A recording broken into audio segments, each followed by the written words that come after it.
This is the Coming Home Podcast with John Allen. And welcome everybody to this episode of the Coming Home Podcast with John Allen. Eirik Sørvik, in bed, but awake.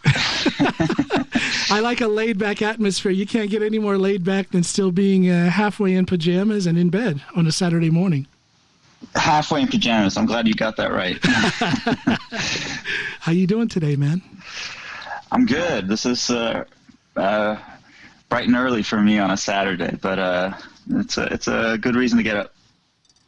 So what's been going on with you recently? How's the stand-up life going?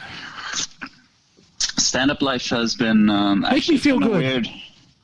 Huh? Make me feel good because it's been on a total stop for me. Well, I was doing all right. I was doing like twice a week on average, which is my general average since I started. That's pretty good. June until 2-3 weeks ago, and then I had like a week where I didn't have any spots, and then I got quarantined because of a coworker who had COVID. And then just as I was I had that week, I had 3 sets ready to go, or 3 shows, and then I moved them to the week after, and then it turns out it's locked down. So it's been bad for me. I didn't get any in before the lock. No. So this coworker of yours that ruined your life. I shouldn't make light of it, but I have to ask, are they a COVID denier? Because I'm seeing more and more people in my circle of friends talking about coworkers or family members who have been kind of at least partially in on the conspiracy theories about COVID, that it's not that bad, it's no big deal, and then they're getting hit hard themselves and going down for the count with COVID. She certainly isn't now. I don't think she is. I work with first graders in school, and I think there's certain values that tend to be in people tend to trust the official sources and stuff if they're educated. You know what? Educators are in general rather progressive and left-leaning. How would you defend that? And I'm going to ask you this because I've seen recently, the last couple of weeks or so, you've been a little bit vocal on certain threads about, when people come with BS, and you're coming with counter BS, which is called reality, I guess. So let me ask you this. I'm really going to put you on the spot now, okay? You have those people out there on the right or on the extreme right who say that it's disgusting because liberals, communists, and socialists have taken over the education of specifically America, but I'm also seeing people say the same thing here in Norway. How do you talk against that kind of rhetoric? How do you show those people, well, I don't know if you can show those people that they're wrong, but how do you show people who are listening to that kind of talk, how do you show them that that is the wrong stance to take? You're a thinking man. Yeah, I try to be. I try not to comment on comment sections though, because I find I don't get much back for it. I see you talking truth to power, shouting at Trump and stuff. That's. I'm like, where do you get the energy? I did that in my 20s, and now I'm like, life's too short. But to your point, how do I do it? I try to not get emotional worked up. I try not to. The more experience I get, the more I try not to attribute things to, psychological motivations. Once you've done that, then you've kind of lost, right? You're lost, if you're trying to tell people, why are you saying this? Then you're knowing their head suddenly, Yeah. But if you're resilient to facts, and if you doubt the sources, it's like, what can you appeal to, I had a friend who for a while was one of those people who doubted the lunar landings. And I tried to tell him so many things to sort of just make him go like, you can't be serious. And you know what finally turned him around? He saw an episode of Penn and Teller's Bullshit, where they basically talked to some guy out in, I don't know where it was, Arizona or something. This guy was out in the middle of nowhere, and he had these pictures of these rocks and stuff, and it's like, this rock's got a C on it, and you prop rocks, they always label those with. And then in Bullshit, the NASA guy showed that no, that's a hair that got into the negative, and then he basically saw the crazy dude putting forth this, and then he was like, oh, yeah, I'm not part of his entourage, and he flipped. And it was as simple as that. Any facts I came with, did nothing, but seeing the old coot that was propagating this stuff, that turned him around. Where do you think this new way of thinking is coming from? Because I truly believe that this is a new way of thinking. It's the non-thinking method of trying to prove your point. People just, they hear the conspiracy theory or they hear the crazy rhetoric from the one person and they just run with it. They don't do any research. They don't back it up themselves. They don't listen to any counterpoint that is based in fact. Where do you think that comes from? Honestly, I think that's biology. If you look at how our brains are designed, like, if the amygdala lights up, the fear center, then it bypasses the frontal lobe, which is where your rational and planned thinking goes. So, and I also think with the advent of the PR industry, right, which has learned how to push those buttons, this is why Republicans and other fearmongers do so well, because it can bypass the rationality of a lot of people. And most people, they don't take responsibility for their inner life, I don't think. They don't realize how much they can actually control and exert influence over how they feel and how they act. So you think this non-thinking way of doing things actually has a thought-out process behind it? Yeah, or it just it's what works, and so it's what we do. That's another trait in evolution, right? But someone, the fat cats on the Republican side, the Republican leadership, they have to be aware that there is this natural tendency for people to run with that type of thought. So there must be some organized thought process and planning when it comes to the exploitation of that non-thinking way of going through life. Yeah, that's the question. I'm not so sure the puppet about. And the puppet master, in other words. Yeah. I'm sure there must be some people who are, up at the top who know exactly what they're doing when they're inflaming senses and sort of making people knee-jerk. Well, but I think most people are unwittingly taking part in this. I think so, too. I know some really good people, good salt-of-the-earth people that I felt a certain kinship with, at least intellectual kinship with, pre-2016. And it's been this observation of their slow gravitation over the last 4 years to where we are now, with people who hear Trump say that the election is a sham and they just blindly believe it. Yes, it's a sham. Without putting any thought into it, without demanding their source, which is Trump. They don't demand that their source comes with any proof. They're just listening to it. And I've seen people that I thought were rational, reasonable. I don't want to say intelligent, because I don't think you have to lack intelligence to follow someone. Oh, absolutely. Like Trump is. I don't think it has anything to do with intelligence, but I am in this current search of what is it that makes people, when they're otherwise thinking and rational, what makes them blindly follow someone like him? And then they turn it around and they make this straw man argument, and they'll tell people like you and I that we're the blind ones. As we sit there ticking off fact after fact, fact checking and facts and figures, numbers don't lie, for example, when it comes to the election, we'll show these reasonable facts, but they'll tell us we're the blind ones. You'll have people on the other side doing the same. You're probably familiar with Ben Shapiro and his famous sort of facts don't care about your feelings. Like that stuff's being appropriated on the other side as well. But I was going to say, you talk about it being on the rise a bit in Norway too. I definitely feel that. The Progress Party, to those who don't know, people from outside the borders of Norway, is a party that's basically, they got like libertarian leanings, I think. Yeah. And they want to be like, give people their own money and they know what to do with it. Yeah. A lot of people try to compare them. A lot of people try to compare them to Republicans, but I don't agree with that. I've always thought they were more libertarian. They've started the journey, yes. Right? Yeah. But I was going to say that I've noticed more and more that they do the same-ish things. Like they point to immigrants and make people suspicious of them. They point to government waste and talk about how you know what to do with your own money, and they're using the same playbook. Yes. So yes. Yeah. Ah, man, what you got in the cup there? I got me some black tea with sugar. Black tea with sugar. Yeah. I have I'm into this thing now where, because I took a couple of steps away from cappuccino. I'll take a cappuccino or a coffee mocha now if Snoopy and I are out and about and we decide to step into a Starbucks or something. Yeah. But there was a while where I was drinking a cappuccino or a coffee mocha every day here, and that dairy just doesn't agree with me. You know, really? oh gosh, I get gas and my stomach is all blown up and all that stuff. So I stepped away from it. So now I'm doing black coffee with a tablespoon of honey. So really? that is to be recommended for people who don't like the taste of coffee and they don't want the calories of a cappuccino. Black coffee and honey. Coffee makes it hard for itself by smelling so delicious and then tasting so different.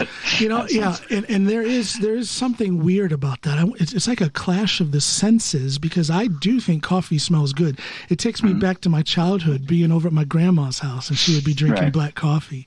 So there's something good, there's something warm and relaxing about that smell. But yeah, that bitter taste. Why do we drink it when it tastes so shitty?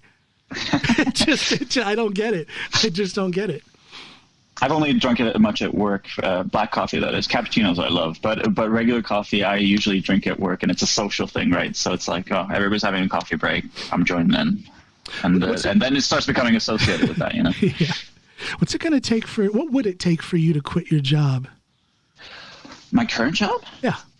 Not a lot. How successful? Well, let me ask, how successful, or how, I don't know, what state of success would you have to be in as a stand-up comic or as an artist, as a freelance artist of some sort? How much money would you have to make? How much success would you have to have? Very little. I'm easily sustained. I don't have kids.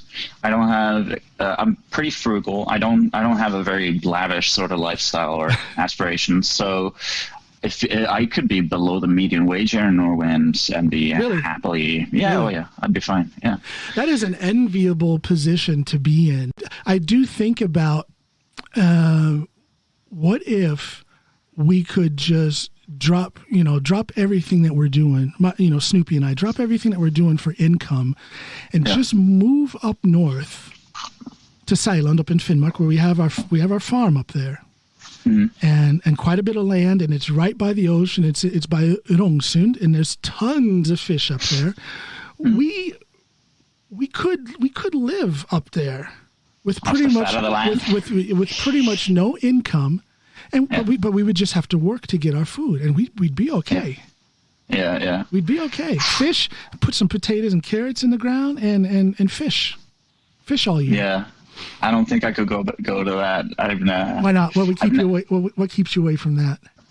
Well, I'm just not super practical in my skill sets. So you would probably just sit there in the middle of the grass in the grass in the middle of the property and just, okay, who's going to feed me now?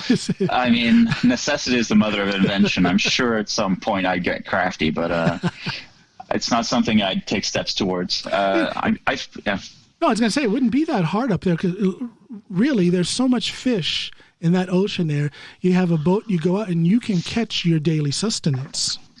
In fact, we were up there. This was, if we go back to, I don't know, when was this, 2004 or 5?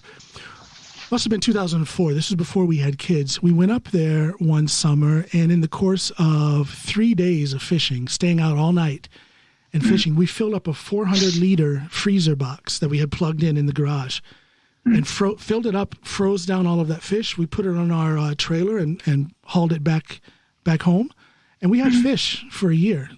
And that's what told me that, hey, it is possible to live up here off the land.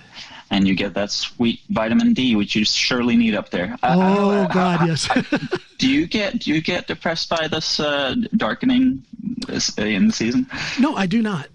I do not. It really hits me. It screws up my energy reserves and my enthusiasm. And a lot of people mood. Yeah. A lot of people in Norway suffer from that, but I've never noticed. I've never noticed any change in my mood or in my energy in the wintertime. In fact, now I'm living down south, but when we were living up north in Finnmark and in Nord-Troms, I thought it was my favorite time of the year. Really? Oh God! To look out because I get it. If you lived out on Finnmarksvidda, where there's nothing but whiteness and I'm not talking about the people. I'm talking about the snow. There's just nothing but snow. There's really no features on the land in the wintertime. But where we lived, which was coastal northern Norway, you have the Alpine mountains coming pretty much right up to the ocean. So you have that beautiful contrast of water from the ocean, land, these beautiful white mountains, and then the sky with the northern lights and the full moon hitting off of that snow in the mountains. It was, I don't know, man. It's like living in a piece of artwork that's changing every day. It was beautiful, man. I'm from the northwest coast, so what's your town? Ålesund is the nearest city, so it's a small commune called Ørsta, and it's in the middle of what's called the Norwegian Alps, and it's stunning. But after a while, it just becomes. I mean, no, it's stunning, but it's a small consolation for me. I need the city. That. I think. Okay. See, I don't. I fear the city. Really? I fear the city, but the adventurer in me pushes me into the city from time to time. No, I like to get in, but then get back out to my place of peace. You know, if I want to go and do some shopping or just experience the city, you know, go to a coffee bar and sit there for 3 or 4 hours and just people watch. I like doing that, but then I like to get out. Did you grow up rurally, or? I grew up out in the rural. You know, I was the kid. I was the kid who on Saturday morning would get up with my little bowl of cereal and watch Saturday morning cartoons for an hour, and then out into the woods, out into the fields and stuff, and be gone until the sun went down. Right. That was me. Quite rural. In fact, at that time, it was called the village of Norton. Now it's got city status, but it was just a village back then. Very, very, quite rural where we were. My place stayed a village. It stayed a village. No progress for you, huh? No, I don't know. I just don't have. I mean, it's good that we have cities, you know, that gets people out of my way when they congregate there. I can be out. Then good luck finding stage time in villages. That's true. Well, again, I see the value of the city. But see, I'm the kind of guy, I guess this never really manifested itself in my stand-up life, but in my music life, I'm the kind of guy who will go and perform, and after 10 minutes after my performance, I'm on my way home already. I guess it's this weird kind of social introvert combined with this egomaniac thing of being a front figure vocalist in a band. That's a weird combination, but that's me. Well, whatever works for you, you know. I don't think it works, actually. I think it causes there's a lot of hidden trauma that is going to come out eventually. I don't think it works. Oh, well, we all got our battles and stuff. I, for whatever reason, can't hack countryside. I don't fit in there. I don't feel like, No.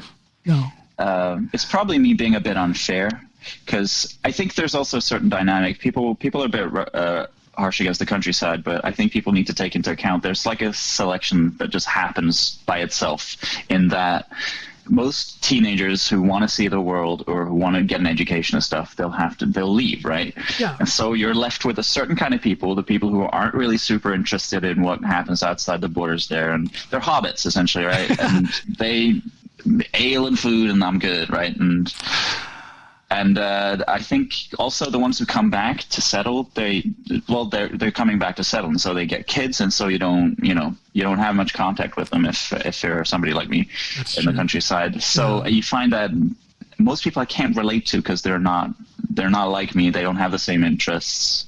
They can't relate to me too. Obviously, this is a two-way thing. But, so in the city, you do have that broader spectrum of life. You know, you're going to meet different, and you're bound to match up with some group, you know, in a city atmosphere. And again, I see the value of that. But I don't know, I tend to gravitate towards the simpler life, the quieter life, the more rural life. I think it kind of hit me in the face. I think I talked with you about this before. The first time I went to any kind of stand-up function in Oslo, there at Steinar's open mic, and to see, and I don't want people to I don't want to make this sound bad, because, you know, the comics that I had been around, like from Drammen or Hokksund or, you know, Mjøndalen out here, are great people, but there was this very urban, this very city thing among those comics.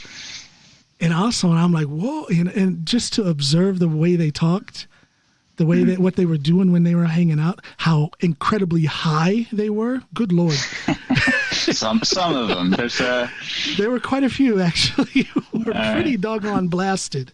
It was interesting. There's a different mindset in the big city, and I think it permeates over all aspects of this.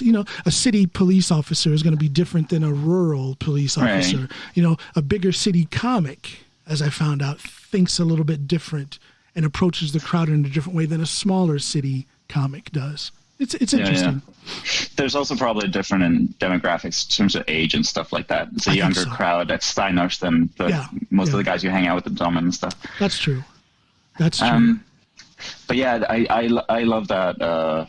The comic gang hang thing is one of the best things ever for me, because it's like anytime you lay out a joke or something, even if it doesn't hit or anything, it's like they know, okay, that was a joke and let's move on and get our jabs in. There's no worrying about propriety and stuff like that. And I don't mean that as in a sort of, finally I can roll out my Holocaust jokes. But there is a sense of freedom. There is a sense of freedom when you're in that kind of a group. Freedom, and once people get into the groove and stuff like that, it's just hilarious. I love hanging with comics. It's something I miss the most right now. It was my biggest social outlet, so this lockdown was a bit of a bummer. I'm missing that as well. I won't say that the lockdown is a bummer, because I'm actually thriving, but then there's that introvert side of me that thrives in this, or at least I'm not negatively affected. However, I do miss the stand-up scene. Man, I miss it. I really do.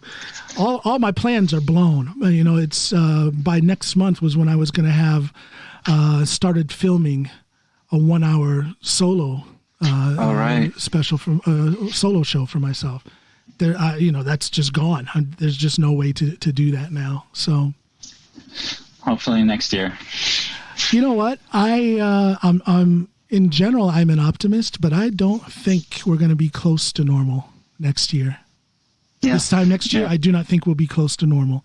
I think we're going to have a series where we're going to have to roll in lockdown to various degrees. I think it's going to come and go a few more times in the next 12 months. Yeah, and now you're seeing news about mutated strains and mink farms and stuff like that too. And it's like, mink farms? What's going on with mink farms? I didn't hear about that. Oh, you've not heard? No. Basically in Denmark. I'm not a conspiracy theorist, Eirik. This isn't conspiracy. But somebody had sex with Greece. A mink and... No. Okay. Well, I'm sure somebody did, but that's not what I've been reading. That guy exists, okay? In Greece and in Denmark, there's been these mink farms where they found these mutated strains that would risk sort of setting back progress and possibly let loose a more virulent, more resistant strains. So basically Denmark gave a full order to kill all mink that are being farmed. Wow, I missed that. It turns out they did not have the legislation in place for that. So the prime minister had to walk it back and be like, this, of course, we can only give this mandate. We can only mandate this for somebody whose farm is within so much distance of populations. I see. The other ones, they went along with it because they wanted to, do what they were supposed to. And then it turns out, they didn't have an obligation to do that. And they got kind of pissed off. But, I guess I don't think too much about it, but I think it's probably a legitimate thing to think on about this virus mutating and hopping out into the animal kingdom and then coming back to humans with a different strain, which would then make all vaccine efforts null and void. It's kind of karmic when you think about it, Yeah. Killing all these animals to wear their soft hide. It's just something we should be building down, I feel. But maybe this will be what gives them the impetus. How did we get onto this? The mink. I think it's the shock of seeing you in your pajamas that kind of threw me off mentally. So I don't know. You don't see my pajamas. I'm in a regular shirt. This is. You are the second stand-up comic who has spoken with me in their pajamas. Joachim Eirik did the same thing. Yeah. But he was all like I don't know if he was trying to be sexy or something. He's all laid back on a stack of pillows and I was gonna say I thought Joachim had his shit together. Joachim needs help. I think we need an intervention. That's why I feel this kinship with him. All right. I love that guy. He's kind of Joachim is kind of a Renaissance guy. He's an educator. He's a stand-up comic. He's into mixed martial arts. That surprised me. He's kind of doing a little bit of everything there. Yeah. Hats off to that guy. I love him. Yeah, me too. When I first saw him on stage, I gave him a pat on the back. I was like, "That was your first time. You seem so comfortable." It's like I envy people who look like that because I know I'm shaking like a leaf in the beginning. I saw him in Drammen. I don't think it was his first time, but one of his first times. He was out here in Drammen, and he was. You could hear. It sounded like somebody was shaking him by the shoulders. He was talking like you could hear the shakiness in his voice, but he got through it. And the material was good. The delivery suffered because he was so nervous. You could hear his voice shaking. That's weird. I've never seen him nervous on stage. Yeah, he was nervous. And his delivery is usually the best part of a lot of it. Even if it doesn't work, his delivery is always pretty damn good. That night he had, and this is, I'm not trying to say anything bad about him. I love his comedy, but that night he was very new, and it was the opposite. The delivery suffered because you could hear that he was nervous, but if you just listen to the material, it was good material. He got some laughs, in other words. He did. That's Joachim. But back to the lockdown. I don't mind so much. I wish this had happened in my early 20s or something because how would you have handled it then? I was so introverted. Actually, I was introverted. I was struggling a lot with social anxiety, and so I stay indoors a lot. Oh yeah, I still do, but I got a better handle on it now. And if it happened then, I would have been like, all right, this isn't a drill. This is what I've been practicing for. Now, last March when it happened, I was like, oh man, the year I turned extrovert is because I've just been getting out like 3-4 times a week, hanging out with people, having a blast. I'm turning extrovert, and then all of a sudden lockdown, unprecedented. Yeah, it's such screwed up timing. It's funny as hell. I felt the timing of it as well. Not because I was overcoming any anxiety. I'll never ever overcome my anxiety, but because I was feeling like I was on a roll. I had a couple of shows in a row trying out new material, and one time I bombed, but a couple other times this new material went really well, and it would have potentially expanded my routine that I was sure of out to about 30-35 minutes. Yeah. So that's where I was, and then boom, the lockdown comes, and. What I always try to keep in mind is somebody out there was just about to get their big break. Like they was about to finally put up something, and then I know that guy. All of a sudden, COVID comes and cockblocks it, and it's like, oh man, ducks were lined up. So social anxiety is this whole thing with stand up? Is this like a antidote? Is this like a self-medicating against anxiety? I'm not sure if I told you about this last time, but I did this job going on the street trying to get, just when I got to Oslo, I just was like, let's get any job. And I was like, let's get something that pushes me out of my comfort zone. And so I got a job where I was recruiting people on the street to donate to charity for kids needing education and stuff like that. And after doing that for 6 months or 5 months, and then kind of just I was so insistent on persisting and getting this down because I was like, okay, this is learnable. It turns out I'm not cutthroat enough. You can get people to say yes to shit they don't want if you're persistent enough, but I sense it in their eyes, and I'm like, most good salesmen, they go like, I'm gonna make you say no, otherwise it's a yes. But for me, it's like, okay, I can sense the hesitancy. I'm gonna let you go. But I did that for a while, and I couldn't get the sales numbers up. And when winter came, I just crashed, and I was like down and out for 3 weeks because I was like, okay, I'm done with this, and I don't want to deal with anything. How long ago was this? How long ago was this? This was this is January 2019. Okay. Was when I that's when I quit that job, and I've been doing it since like September or something. Okay. And then after that, it took me a while. But once I got close to May, I was like, well, I've done this. I've gone on the street and engaged strangers, which was outlandish to me before.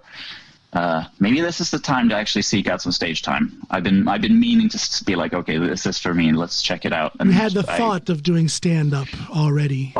I'd had that for years. I'd had that since my mid-20s, I think. Okay. But I was in the countryside. There's no chance. Right. And secondly, I'm I got stage fright, social anxiety, and I'm not particularly funny, at least in my mind. I wasn't then. And so I was like, but yeah, I'm not the guy for it, but I was like, I need to try at some point. And so I did. And lo and behold, it was the perfect outlet. Who knew? And then I talked to more and more comics, and it turns out that huge insecurity and anxiety and stuff like that, that's pretty common. We are a messed up gang. Yeah. We really are. Actually, one of the funniest aha moments I had was I tried to do this workshop for improv, and the guy was coming out and he was coaching people. I hope I didn't say this last time, but he said something like, improv people are the happiest, most sociable people you'll find. Okay. And I was like, this is the other side of the coin. For comedians, we're cats, and these guys are dogs, right? Yeah. Well, their tails are wagging together, and You may have talked about that the last time. I can't remember. I don't remember anything, Eirik. And my listeners don't. My listeners never come back. They hear one episode and they disappear. So every week is a new it's a new set of listeners. So if you repeat yourself, it's okay. But let me ask you this about the improv thing. Did you do that with thoughts of possibly getting into acting? Oh no. I've got a one-track mind, really. I want to do stand-up, and so that was basically if other doors open, that's cool. So the improv thing was just to get you kind of in that being on stage and performing state of mind. That the getting quick being flashes quick on your quick on your feet and just practicing that. And I was like, it's a lot of people talk about doing improv and how it ties into the creative, comic arts and stuff like that. So I was like, it's free. I can go try it out, and let's see what I can do to gain new perspectives that might help me. It turns out I feel like it didn't do much for me, but it was one workshop, so I'm probably being a bit too short with it. Maybe.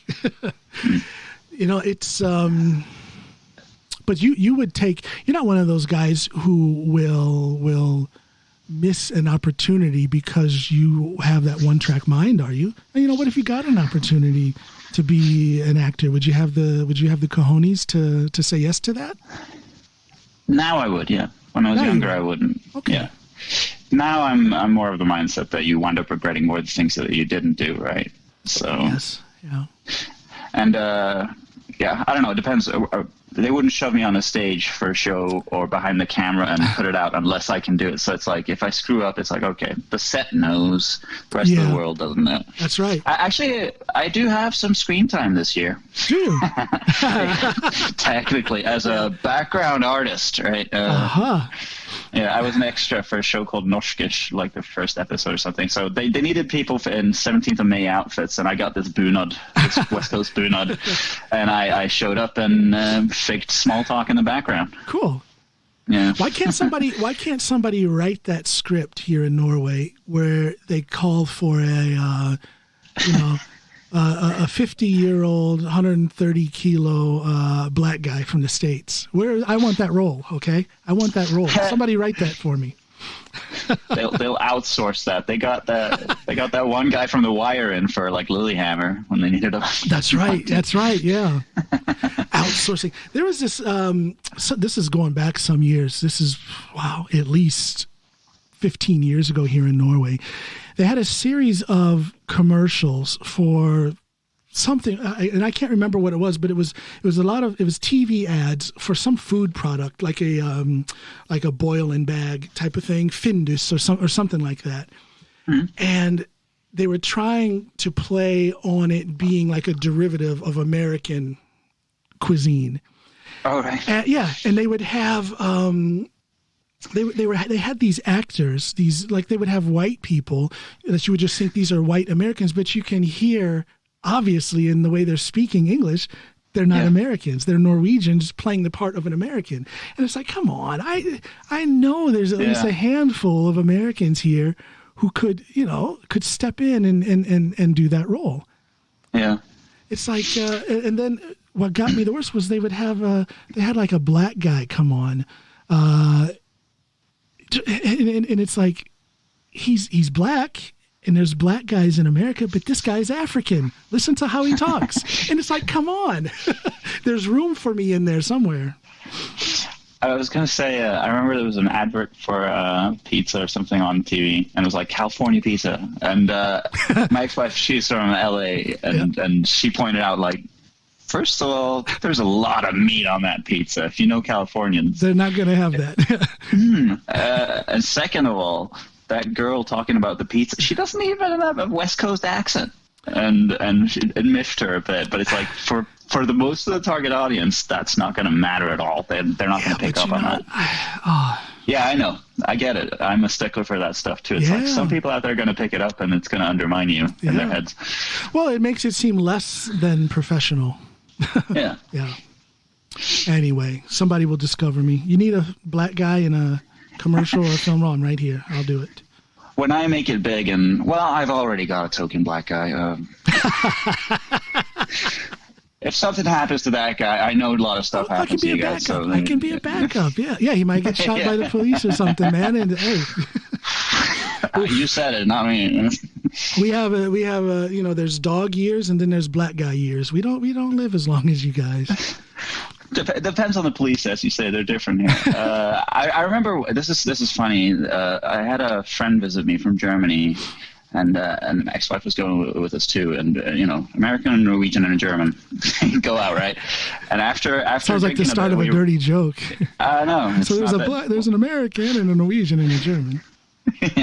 They walk into a gas station because we'd just been out drinking a bit, and we were like, let's get some grub, and it's the only place that's open on the countryside where I'm at. And we were standing in line, and there was this guy, this policeman, big burly policeman, standing in line behind this guy, and this guy turns around to him and goes, "You know they don't sell donuts here." And the policeman just had this big grin on his face. He's like, "Oh, that's hilarious." That's a good one, yeah. Yeah, I love that. It's just like, let's rip the policeman a bit.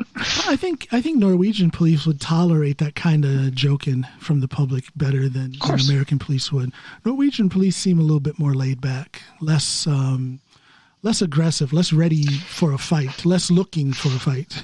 For now, let's see what happens once the social systems have been eroded here. And do you think that's going to happen, though, anytime soon? Oh, absolutely. Yeah, we're working towards it. You've been seeing them building down measures. It's so funny to me, like, in the 80s and stuff, I wasn't alive, but from what I understand, we did not have to close,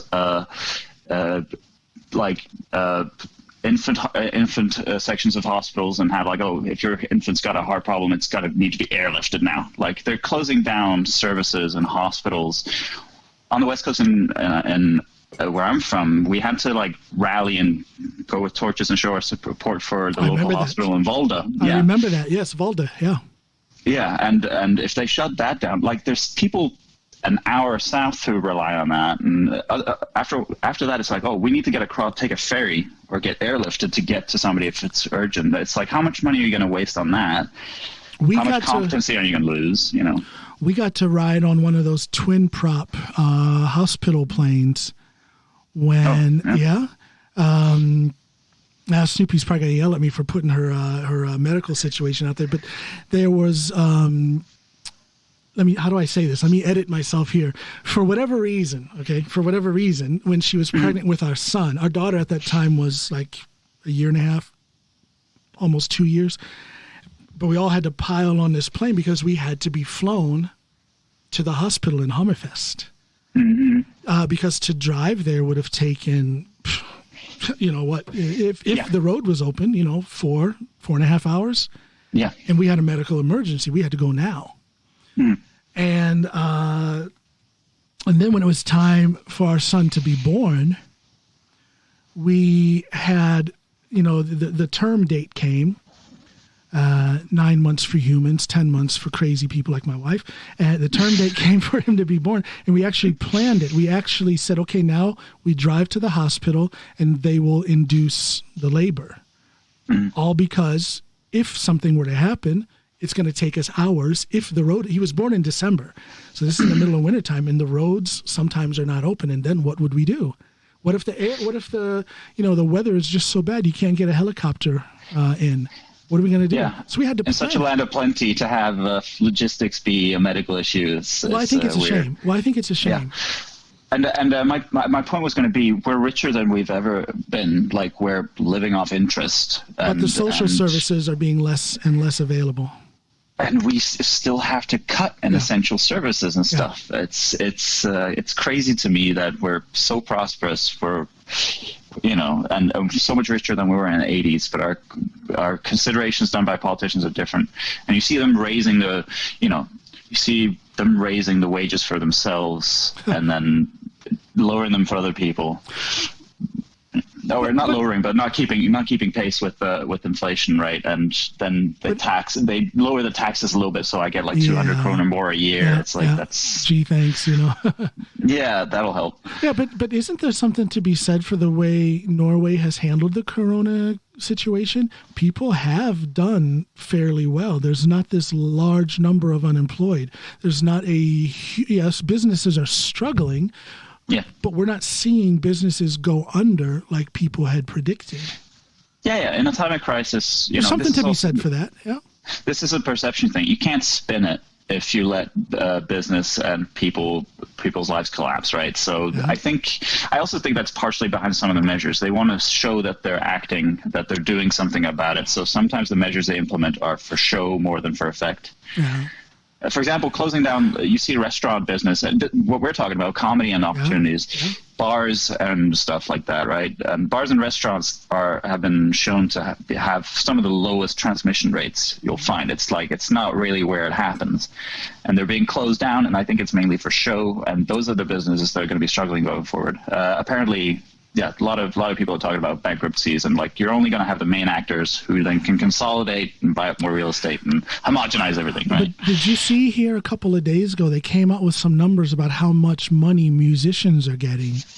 Oh, yeah. For example, like Kurt Nielsen is getting like 13 million to compensate for concerts that he hasn't been able to hold. I hope that's going to his people in the background for him as well. I was going to say, I would hope, because that 13 million is not 13 million that he would have made personally. I hope he does filter that down through his support system, his crew, if you will. And I'm sure, well, I'm not sure, but I would hope they put measures in place to ensure that that's the way it works. Yeah, there are caps for other industries, so that's. I saw that case, so it's curious. Yeah, I don't know that you can get that many millions, and then the cap for other people is like, I don't know, what is it, under 400,000 or something like that? Yeah. But I think of people like our good friend Zahid Ali. Okay, he's not a musician, but he is a professional actor / comic who hasn't been able to work even close to his capability due to COVID. But I doubt that he's gotten a single red penny from the Norwegian government. I'm wondering, how do they choose to have such focus in supporting musicians, which is a good thing. I'm a musician. I didn't get 13 million for concerts I would have missed. But they do this for one branch of the arts, but not for another. Zahid Ali's got a sense of humor. He'll be all right. he'll laugh his way through poverty. I'm not sure how they. I'm not sure. I'm not taking a look at the language and stuff. Generally, if I take a look at politics and stuff, I tend to be more global-minded or look towards major centers like the U.S. Right. So I have way more of a clue about the U.S. election and primaries than I do about the Norwegian process. Well, that is a thing. That is a thing here in Norway. You guys are much more preoccupied with the American political system than your own. Yeah, I think. Most people don't have a clue, though. I don't think. I think that's. But you got a lot of junkies that do, and I think this goes for around the world in general, because the U.S. is significant to other countries, right? Sure. But I think I'm above average when it comes to sort of, like I said, I've followed the primaries for the Democrats both in 2015, 16, and this year. Yeah. Was terribly disappointed both times by how it played out, and also it's precursor for you see the same sort of stuff happening here. Like the Progress Party, they talked a bunch of years ago about for-profit prisons or private prisons. That's right, yeah. And it's like, have you taken a look what's happening elsewhere? Good Lord, I don't understand how that is. How does the human race accept something like that? It's such a disgusting way of doing things. And I'm not one of these people who's like an ultra liberal and thinks that that America should be soft on crime. But good Lord, the way they're running things now with the for-profit prisons and this pipeline, especially in communities of color, this pipeline from the cradle to the prison system. Yeah, no, it's abhorrent that people can make money off that. And I saw a documentary recently, not recently, a fair few years ago, but the house that Jack built, I think it's called, and that taught me a lot. The drug policy and prison policies have been like a major pet peeve of mine because it's, throwing a lot of money to little effect, and that money could go to other services that would do way more, right? Yeah, absolutely.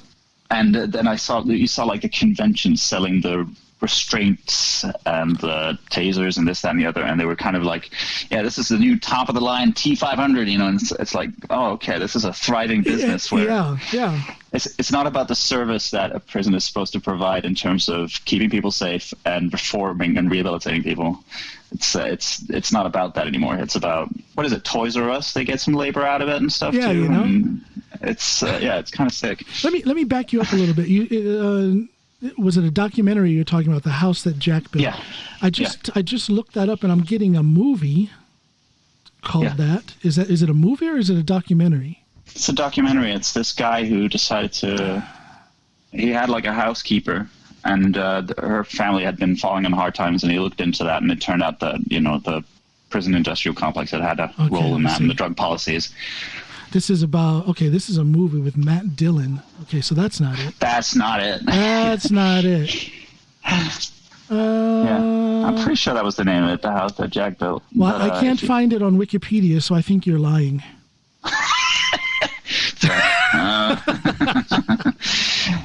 No, I love documentaries like that. I love documentaries like that. I was trying to find it.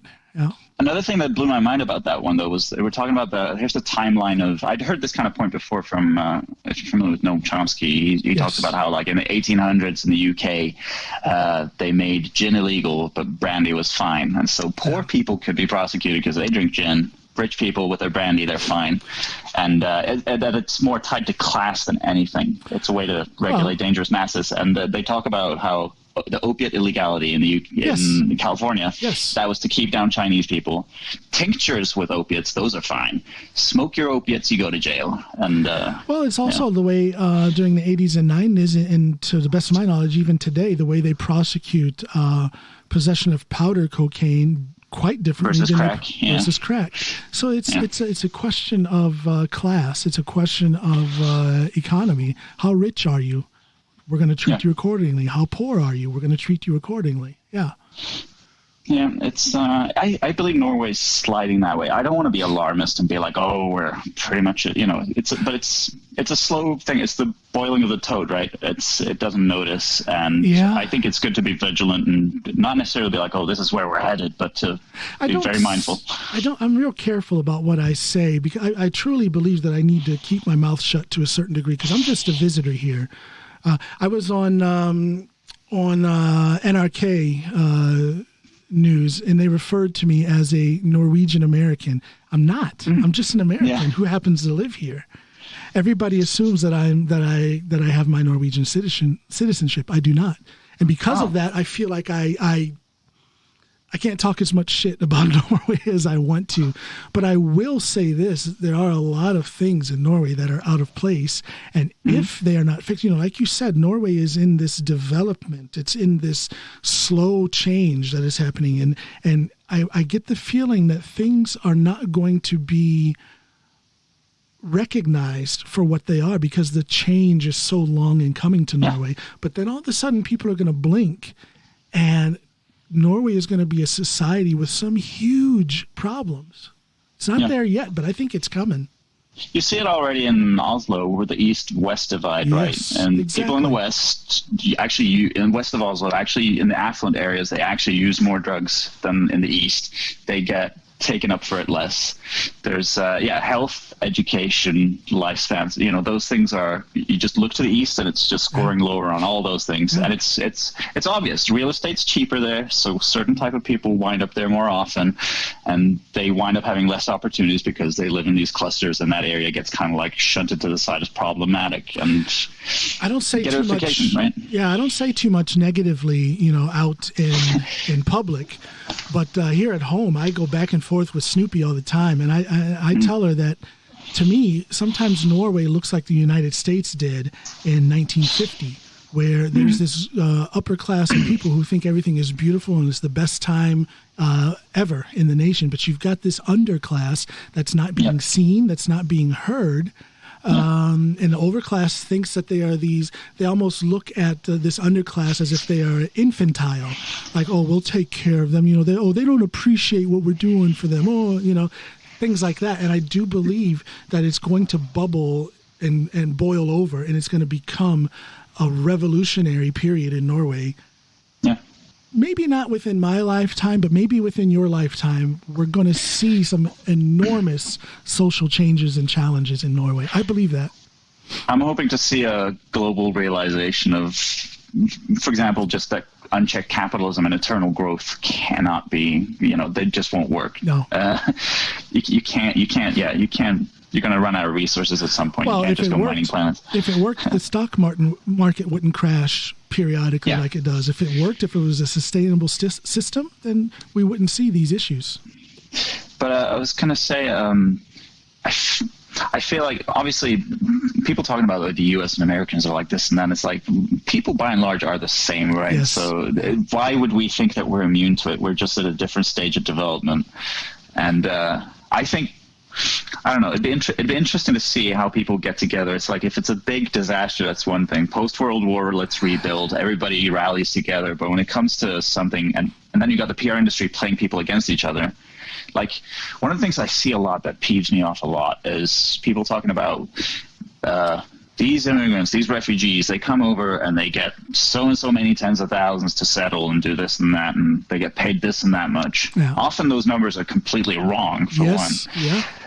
And secondly, and then they start contrasting it to, my poor uncle is struggling with health and Nav isn't helping her out much. And I'm like, wait, how does that tie to that? I'm pretty sure the tax breaks and people putting their money in tax havens and stuff like that, I think that's a bigger drain on social spendings than some poor refugees getting some help. I can't remember what the news item was, but there was something on NRK's social media, and people were going crazy with comments like, what you said about how all of these immigrants are getting so much.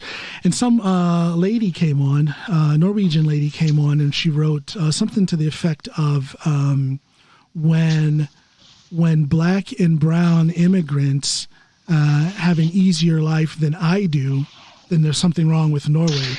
Wow. And I wanted to comment. I'm starting to comment a little bit more on those kind of social media pages now, but at that time I was still kind of holding back. But no, it's fun. It's fun. No, but at that time I was holding back. But my comment would have been, she says, when black and brown immigrants are doing better than I am. And I'm thinking, yeah, when black and brown immigrants are doing better than you, then we're living in bizarro world, because I cannot think of a more privileged or person who should be more comfortable in Norwegian society than a white ethnic Norwegian woman. Yeah. I'm very comfortable in my skin. I'm proud to be a black American. Mm-hmm. But sometimes I wish I was a blonde-haired, blue-eyed white woman Norwegian. You want to find the country that has the most the highest level of workplace equality between men and women? That's Norway.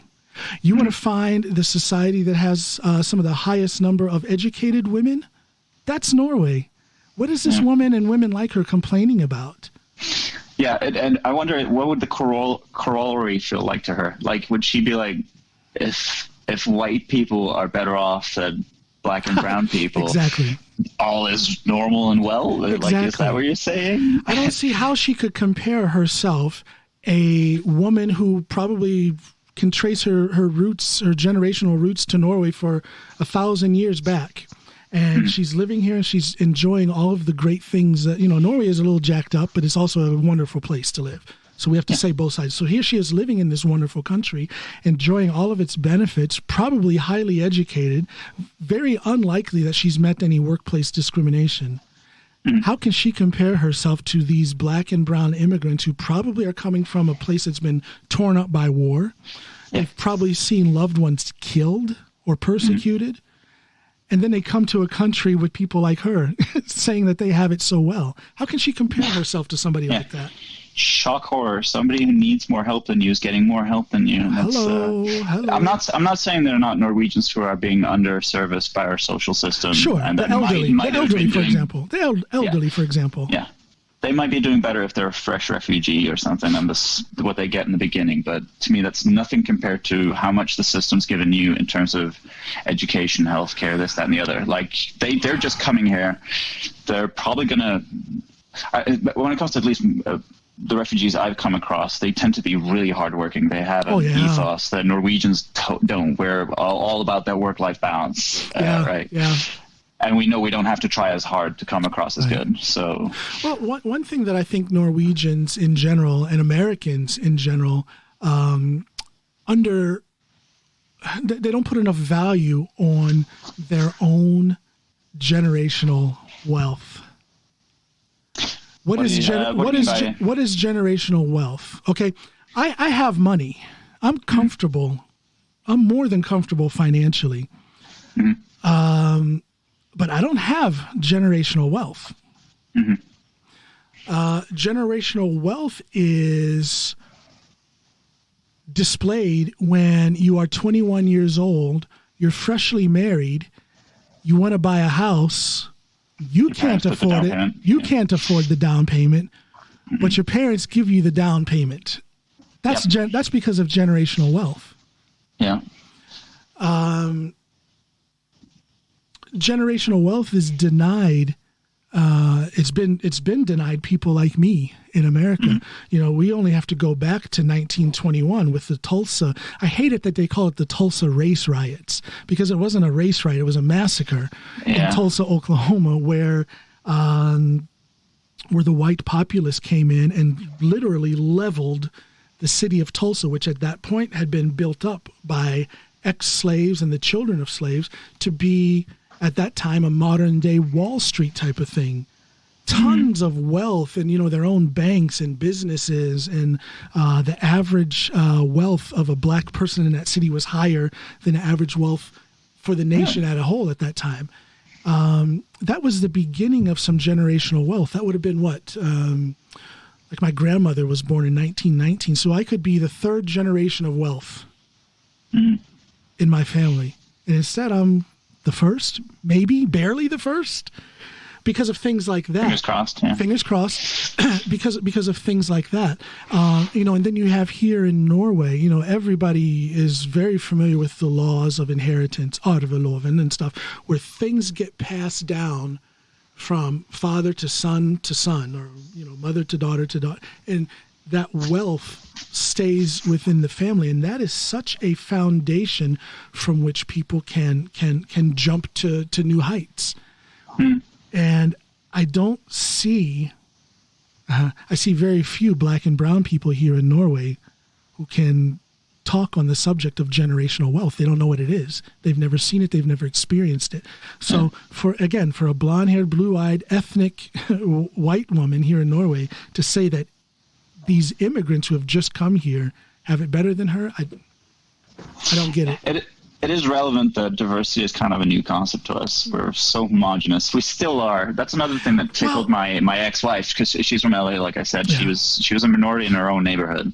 Okay. And she was wigged out by how many white people were around her on the West Coast. She's like, this is not normal. I'm used to having more Asians around me. and people in Norway, I guess this is kind of, when you're used to being the majority, or just even the total, there's no minorities around you at all, like when I grew up on the West Coast, then it doesn't take a lot for you to be like, oh man, they're everywhere, right? So one or two pop up and all of a sudden it's a flood.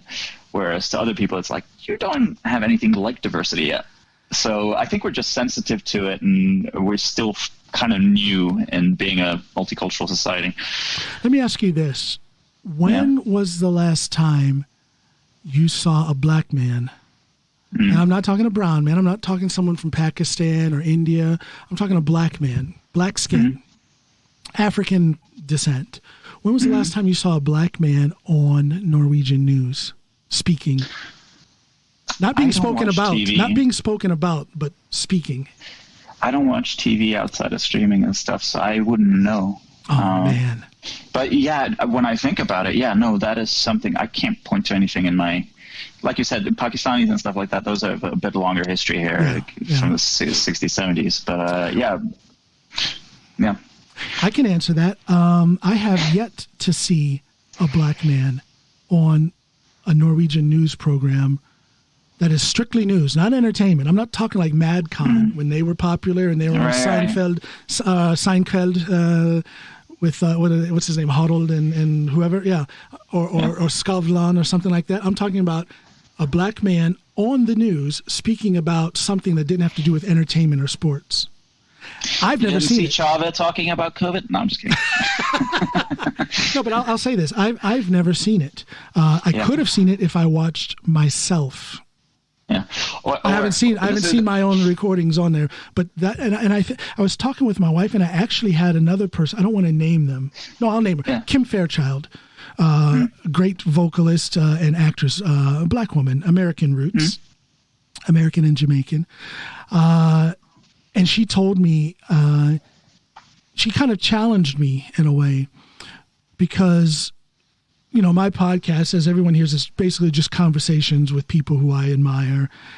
Yes, I admire you, Eirik. But when I go solo on my podcast, I am talking about social and political things, but then with a focus on all things United States. Kim Fairchild said I should turn my focus more to all things Norway, because there are no black men. Yeah. None. In the mainstream image of Norway who are speaking on those things. We are spoken about when we do something wrong. We are there to entertain on national TV, on some of these late night, these Friday night programs when in the context of entertainment or sports or something. But Kim Fairchild said, I would be looked up to, and I would probably feel pretty good if I would turn my focus to Norwegian issues, because there's no black man doing that.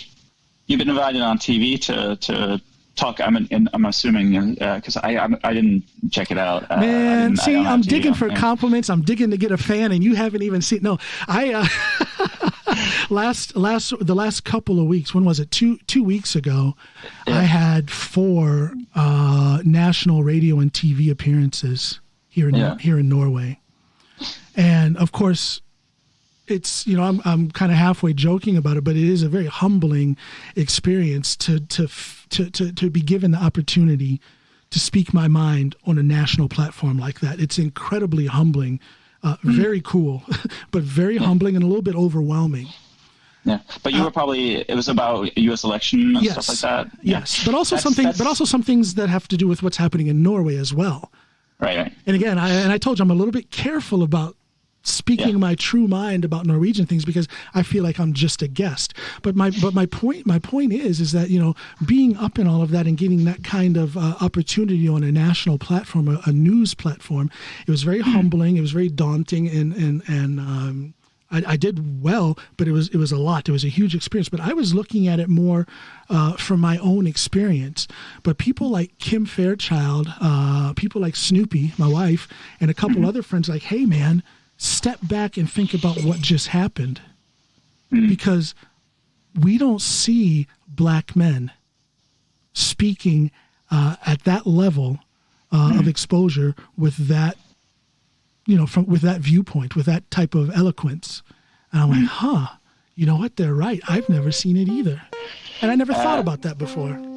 Neil deGrasse Tyson made this point, the astrophysicist, right? He was talking about how when he grew up, and was getting into astrophysics, it felt a bit like he was indulging himself, because there's bigger issues for the black community to deal with than what's going on in this core of stars. And then when he got invited on TV to talk about some astronomic phenomenon or something going on, he paused and thought, wow, I think this might have been the first time where an African American's on TV not talking about something pertaining to the black experience. Yes. Right? So if you get on TV as a minority, often it's minority related stuff. It's not about the wider picture. Exactly. We got white people for that. Exactly. Yeah. These things, the first time I got on TV, I was on God Morgen Norge, and that was specifically about the racism issue in the United States. So that was a black issue, but I didn't feel exploited or anything. I was, again, honored that I got to speak from such a platform. But this time around, they weren't looking for me to speak as a black man. They were looking for me to speak as an American living in Norway. And again, I didn't really think about it at the time, but some people have helped me to recognize how significant that was. Or was it not significant? Am I just another guy? Screw all this with responsibility to the black community. There's nothing special about this. I'm just a guy. I don't know. Which one is it? I wouldn't worry about it now. Check the history books in a couple of decades. Back in 2020. Yeah. Milestone moment. I was going to say... No, go ahead. Well, I'm about to derail it a tiny bit, so if you wanted to put in another point. You're a dream killer, aren't you? No, go ahead. Well, I was just going to say, you talk about being hesitant about talking about the Norwegian society and picking at it from as an outsider. Yes. Do you feel... I had this discussion with a friend of mine from Malawi, a fellow comedian called Anthony Kalinde. Yes. Who I forgot to give a shout out to last time. I felt bad about it. You were talking about English speaking comics. And who I forgot to get in touch with. I believe the last time we spoke some months ago, you had told me about him, and I'm like, yes, I'm going to contact him. And I haven't. And you didn't check the Stuart Lee clips. I'm going to have to get on your back about that. No. But I was going to say, I've been talking with him about it. He disagrees with me, but I find that Norwegians are exceptionally thin-skinned when it comes to criticism of our country. Oh, yes, absolutely. Yeah. I can't even get a full sentence out, but Norway, and then people are just telling me to shut up and appreciate where I am. And what about America? What about America? And it's like, hey, I see it too, Are you number one on the world rankings? Yeah, no. Well, then, Yes, Norwegians do have thin skin. You guys have this, it's an almost striking pride in your country, and that pride kind of blocks, I think it blocks people from seeing the reality of Norway, which it's a good country, but it is very flawed as well. Actually, having done social work and stuff like that with teenagers, I think it's a different dynamic than pride. I think it's insecurity, because Norway, after Vikings, that's cool, and then the Black Plague wipes us out. Denmark takes us over. Did you know they named a rat after you guys? Rattus norvegicus. There you go. I'm sorry. I'm so sorry. Did you also know that they named a skin disease after you guys? Norwegian scabies. Oh, really? It's like there's scabies, and then there's Norwegian scabies. I'm sorry. Is that better or worse? You know what? I don't know. I think the Norwegian scabies is more privileged, probably. I don't know. Don't want none of that foreign scabies. Domestic scabies all the way. No, I don't. And again, I love living here. I'm constantly homesick. I do miss my homeland. I think that at its best, my homeland is the best place to live. But I'm doing fine here in Norway, but it is flawed. Just the very fact, I have to go back to this whole thing about my media appearances, and this isn't to brag about my media appearances because it hasn't brought me any profit, but to go back to that, I hadn't really thought much about. I mean, I felt how cool it was. I felt how intimidating it was, and I evaluated my appearances, my performance, if you will. But I didn't really think about there being any kind of landmark social significance, like my wife and Kim Fairchild and a couple other people are saying. And when I think about it, that's pretty sad that is the case. Big deal. Yeah. Why do you think, you're Norwegian, you know your people. Why do you think it is that you don't see black men on that platform speaking about those kind of things? Why is that? I'm not the only one. I'm not the only one that's thinking about these things. No, I got a friend called Abdi Said. He's a politician, quite outspoken and stuff, but he doesn't get on national TV about it, or most of the time. Why do you think that is? They probably feel like they have more senior sources to draw on, people with more experience and more of a credentialed people. And why would they're not among the most credentialed people yet, I guess. And why even do you if think they were, there would still be a bias, right? But why do you think? Well, bias, maybe not. But if we agree on your statement as fact that there are a majority of people that are, accredited and recognized as authentic, most of those people are white. Why is that? Because I don't think, or do you think? I'll pose it as a question. Do you think that Black people are properly represented percentage-wise in fields of, academia, the political sphere? Because isn't a democratic society supposed to reflect its citizenry? Yeah, sure it is. But I mean, there's like it's so interesting. In Norway, Somalis have a reputation for being among the most problematic refugees to deal with. Right, yeah. Somalis and Afghanis have poor reputations. Yeah. This isn't me saying that it's deserved or anything, but that is the word on the street that they are the difficult ones. Yeah. Talk to Americans in, say, Minnesota or something, which apparently has the highest population of Somalis, are like next in the ethnicity after Norwegians there. Yeah. And talk to them, and they have a good impression of Somalis. Yeah. You guys did a brain drain on them back when they weren't a completely failed state, and we're getting influx of a lot of people who didn't learn to read and write and stuff like that. So They start with they need a leg up, and they need some time, I think, to get there, because the demographics for Black people in Norway is different. Well, I was going to say here in Norway there are other, Somalis are not the demographic of Black people in Norway. There are other nations that are represented among those Black people. So again, what's happening that is prohibiting us from seeing more of these Black people in prominent positions to where they can get to that national platform and put a narrative out there? Whether you agree with the narrative or not, you could at least see that there are more Black people that can speak from that platform, which would then change the national view of what Black people are all about. Because believe me, I see that view. I feel that on my skin, if you will, quite often. Yeah. Well, we know for a fact that the wrong kind of name can get your name tossed out of the CV bunch, right? So I think it's probably that. There's a conscious or unconscious, well, both, bias against people from other countries and stuff like that. I know.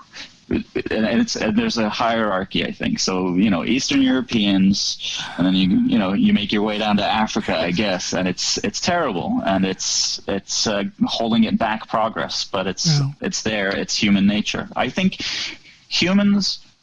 This goes back to what we were talking about politics earlier. Our brains are not made to make sense. They're made to survive and to function. And so our brains aren't set up in any sensical way. And we have to really be on guard against our biases. We have to train, and we'll still fail, even the most enlightened among us. I worked with refugees. I worked with refugees for 7 years. Eritreans, Ethiopians, Somalians, Afghanis, and if I remember on the West Countryside, if I went into a mall and I'll see a group of, say, Somalis or something, and they're going at it in their own tongue and stuff like that, I know there's a small corner of my brain that goes, these guys are taking up a lot of room, with their being imposing, and that part of my brain I do not agree with. Can't you go and be Somali somewhere else? Yeah, right. I mean, this is not the place for it. Norwegian, please. Right? And it's terrible, and I don't agree with it at all. Yeah. But it's there. You think that's a natural? Do you think that's a natural reaction, or is that a learned reaction? You look at, I think there's plenty of research towards toddlers even, where you can the training and the bias starts early. It starts really early. They notice in-group, out-group early. Even though you see kids not caring about it, they notice and they do treat differently. There's plenty of psychological research on this. Yeah, but I could point to research that says the opposite, that kids, that all of this stuff has to be taught. For a kid to even recognize different skin colors, that is something that has to be taught almost. There's research that points to that. Maybe, but they start picking it up really darn early, at least. I know Sure that's they do. Yeah, and that's why it's important that you have the right parents. If you got some hillbilly beer drinking racist parents, then you're almost condemned from the get-go to, at least for a large period of your life, fall right into that line of thinking and that world Unless view. you're a rebel. Unless you're a rebel. But then if you're a rebel, aren't you a hhillbilly beer drinking? I don't know. A lot of definitions for that word. Oh, boy. Yeah. Actually, it's interesting talking about the stuff that starts early. Babies apparently cry at different pitches depending on what, like French babies and German babies cry at different pitches. Oh, really? They already start attuning themselves a bit from what they hear inside the belly of the mother. So I think humans, we're not as conscious creatures as we think we are. I think we're a lot more a bag of tricks. I think a lot of us, I think a lot of what makes us human is an automated thing. I do believe that. But I also believe in the power of reason. I also believe in the power of the heart. In other words, that we all essentially wish one another well, but that there's a lot of ugliness in society that gets in the way of that, to where we become more selfish, more judgmental of others, less receptive, all of those things. I think those things are learned. I don't think that's human nature. Some people argue that is. I think human nature is the opposite. Human nature is giving, sharing, compassion. That's what I truly believe. Within the in-group. You know what? I'm going to come back to that because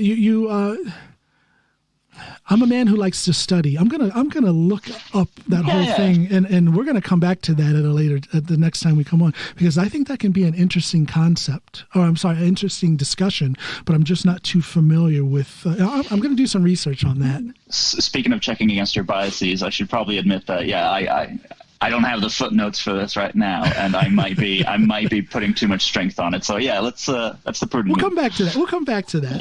Yeah. There's a lot of subjects where I should probably admit to way more ignorance. I come across as cocksure, I think. I think people think I'm arrogant and know-it-all, and I am pretty humble about how much I know, but I do think... No, because you're coming across as a guy who has thought on a lot of subjects. You're coming across as a guy who has a lot of opinions, but you're not coming across as a guy who is the end-all, tell-all. You're not saying, I know this, and you're not coming with that tone at all. See, that was 10 years ago. It was 10 years ago. You've grown out of that. That was when you were living in the country. No, but this is why I like talking with you, because I like discussion. I love discussion. And a lot of times I will be accused of arguing when I'm not. I'm discussing, but I just have some facts. I have a few facts I want to share with you. And if you get so frustrated that you begin to get angry and you begin to argue, that doesn't mean I'm arguing. I'm still discussing. That's a little holier than thou attitude. But I do. What I'm saying is I do try to discuss these things. I do try to find that person who doesn't necessarily agree with all that I believe, because I like to be challenged. Like I said, I'm going to go and I'm going to do some research on this in-group, out-group thing, and how early does that happen for a child. I like discussions like that. I miss it. Yeah. There's not enough of it. I'd love to have that chat. But by the way, when oh man, my brain is spacey. I was going to say that I love discussions too. Do you sometimes? I often get told that I'm being argumentative just for the sake of it, and I really don't like arguing. Yeah. I do like discussing certain subjects, and sometimes I feel like, no, I'm sorry, but you're wrong on this point. But that's. And I think some people who do that, if someone accuses you of being argumentative just for the, you just want to be an asshole.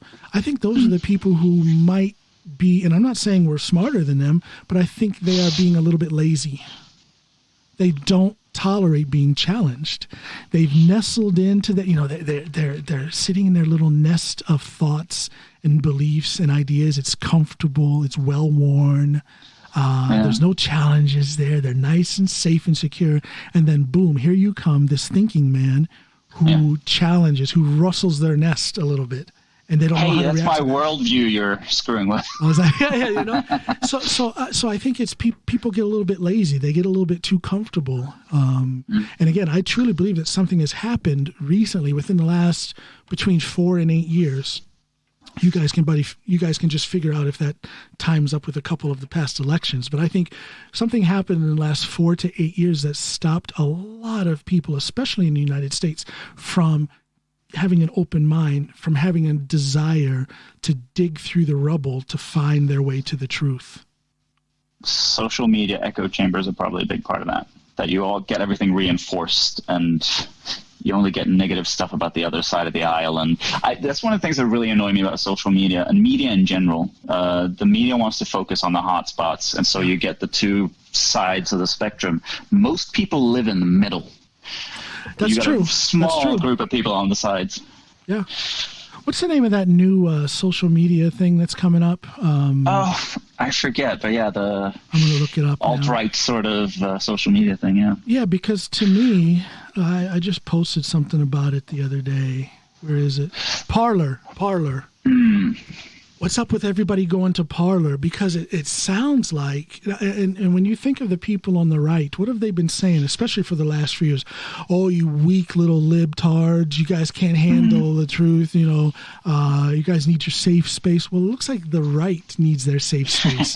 Now their boy is lost, so they're all running over to Parler so that they can sit and, I don't know, get like a virtual massage from the echo chamber there and feel that vibration and soothe themselves with that. Because that's what it's going to be, if it's not that already, is an echo chamber. Because everybody that I've seen, first of all, if you feel like you need to announce that you're going over to Parler, there's a joke in there somewhere. I'll work it out. But everybody that I've seen announcing that they're going over to Parler are these people who are, if they're not a full-out conspiracy theorist believer, they're at least on the edge. And I think all they're going to hear is people who have those kind of thoughts and ideas. They write in all caps. Yeah, thank you. I experienced that yesterday. I know, I saw that. That's why I mentioned that. That's right. Yeah, you were on that. You stepped in on that thread, yeah. No, but I've been commenting and writing stuff on some of these Norwegian, NRK, Dagblad, and a few other Norwegian social media sites. And it's fun. I find that I write things and then I start going, no. This is not, let's not get into it. I think it through. No, sure, so do I usually. I won't just post something in affect, but even if I do, I'm like, I'm going to get a ping, and then I'm going to be like, oh my God, is this somebody tearing into me and being an asshole, or is it going to be somebody? And I'm actually kind of disappointed when I step in on a contentious subject with somebody I disagree with and I make some points. I'm kind of disappointed when they're reasonable, because that means like, oh man, I'm going to have to do this more often. I'd much rather give up the enterprise. I would love to get on what is that show called on NRK? That debate program, Debatten. Yeah, I would love to get on there with some, progressive party hard noser, and just try it out. Yeah, sharpen my sword a little bit, and then see if I can draw some blood. Another show I haven't seen many black men on. Well, there you go. See, and again, this has been, and it kind of correlates. This whole thing with me commenting more on some of these Norwegian pages. I hear you, Kim Fairchild, when you say that I should turn my focus to all things Norwegian and be that spokesperson for black men. I hear you, Snoopy, when you tell me that. I hear you, my friends out there who are telling me that. And that's why I'm feeling it out, Eirik. I'm dipping your feet in. Dipping my feet in, writing a little comment here and there. So, I don't know. You got a sympathetic ear here, at least. I know, but I feel like I'm one of the people who can. I felt the sort of white knight need to defend Norway when I feel somebody's being like harsh against it. Yeah. Especially if they come from a country where it's like, are you serious? It's like. Yeah. But that's the same as like people live where they live and they want it to be better. It's like it's so easy to see as an ingratitude when it's only just, no, I want what's better for everybody and for myself. Yeah. And Norwegians take it the completely wrong way. I was going to say, on the point earlier, the Black Plague wiped us out and Denmark took us over. Norway didn't have its own educational institution until like the 1800s. Like first university in Oslo was the early 1800s, I think. Didn't have our own language. I think we have a huge insecurity as a nation because Sweden, Denmark, they're bona fide cultural and scientific nations. Norway is recent to the game. We're doing a lot. I feel like we punch above our weight when it comes to us as a nation, but we're still carrying a huge insecurity about it, and we protest too much. After like 170 odd years? Yeah. What was it 1814? So. You guys had your constitution? 1814? Yeah. Yeah, we were still under Swedish rule until 1905, though. So you think then that American independence 1776. Yeah. Norwegian Constitution 1814. That's not that many years. That's that's sure, 45. That's a 45, 46-year-old woman, which at that time was a lifetime. But so let's say one 1800s lifetime between America and Norway becoming having their own constitution. Isn't that? But you guys started as colonies. That was your starting point. We were a nation. Then we became this outpost, and then we went back to being a nation without our culture firmly in place. I mean, Swedish and Danish culture that was kind of imposed on us and that we were told to look up to. It's not that different. Yeah, but still, we're talking over 200 years. We're still talking over 200 years ago. Really, is it? Do you really think that is the struggle? 200 years is a long time. That's my assumption. I can't see why Norwegians would bristle so much more than Danes and Swedes when it comes to these things. Why we're so much more insecure, and why we trumpet. I mean, you don't see, for example, Danish and Swedish headlines if they get mentioned in the byline on the New York Times. You don't have "Stop the Presses" Norway mentioned in the New York Times. I've seen that headline. Norway mentioned in the New York Times. Why do we crave this? Norway's like a comedian, just wants all this acceptance. That's a good way of putting it. Norway is like a comedian, yeah? Very screwed up emotionally and comes across way more confident than it is. Oh, man. Looking for validation everywhere. Looking for validation everywhere. No, I don't bring know. up that point I don't on know. stage. I could, my wife has been telling me this for like the last 10 years. I could erase this feeling that I have that I should be careful about what I say about Norway by just getting my citizenship. Because before, it used to be that to get Norwegian citizenship, you would have to drop American citizenship. Now I can have both. You can change the rules. Yeah. I should just do it. I think it'd be hilarious if I could say I was Norwegian. Maybe that's the wrong way of looking at getting Norwegian citizenship, but I think it would be hilarious to be able to say I'm a Norwegian. Norwegian American. Wouldn't the rules state that it should be American Norwegian? Yeah, and that's another thing. You guys put the Norwegian, Norsk Amerikaner, Norwegian American. I would think, American, I don't know. I never thought about potato. Yeah, probably. Just convention. Yeah. I don't know. But, it's a weird old country. I love Norway in a lot of ways, but at the same time, it is a weird country.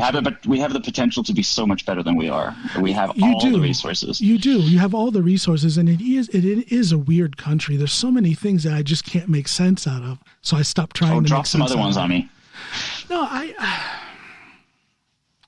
don't know. Now I have to put words on it. Put you on the spot. I'm sorry. Now I have to put words on it.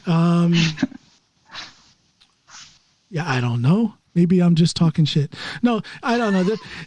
I've been here for 20 years, and it seems like I'm constantly being reminded that this is a foreign country because weird thing, and I'm on the spot, so I can't put any words on it, but just weird things that just pop up.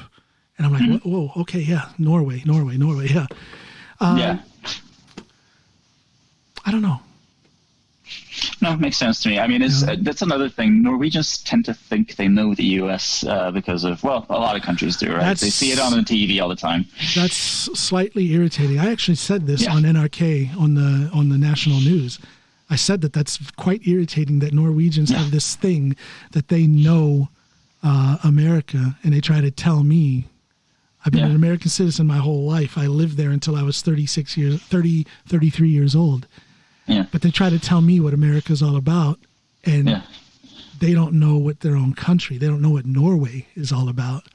Yeah. I have people that have no clue about, it's like a micro society up in Finnmark with the Samisk people, the Laplanders, as we call them in America. And that blows my mind that so many Norwegians up here have preconceived notions or no notions at all about how they live up there. That blows my mind. That blows my mind. We're just not interested. Yeah, that's like somebody saying, John, did you hear about those people in Arizona, how they're living? And I'm like, Arizona? Well, yeah, I don't know anything about it.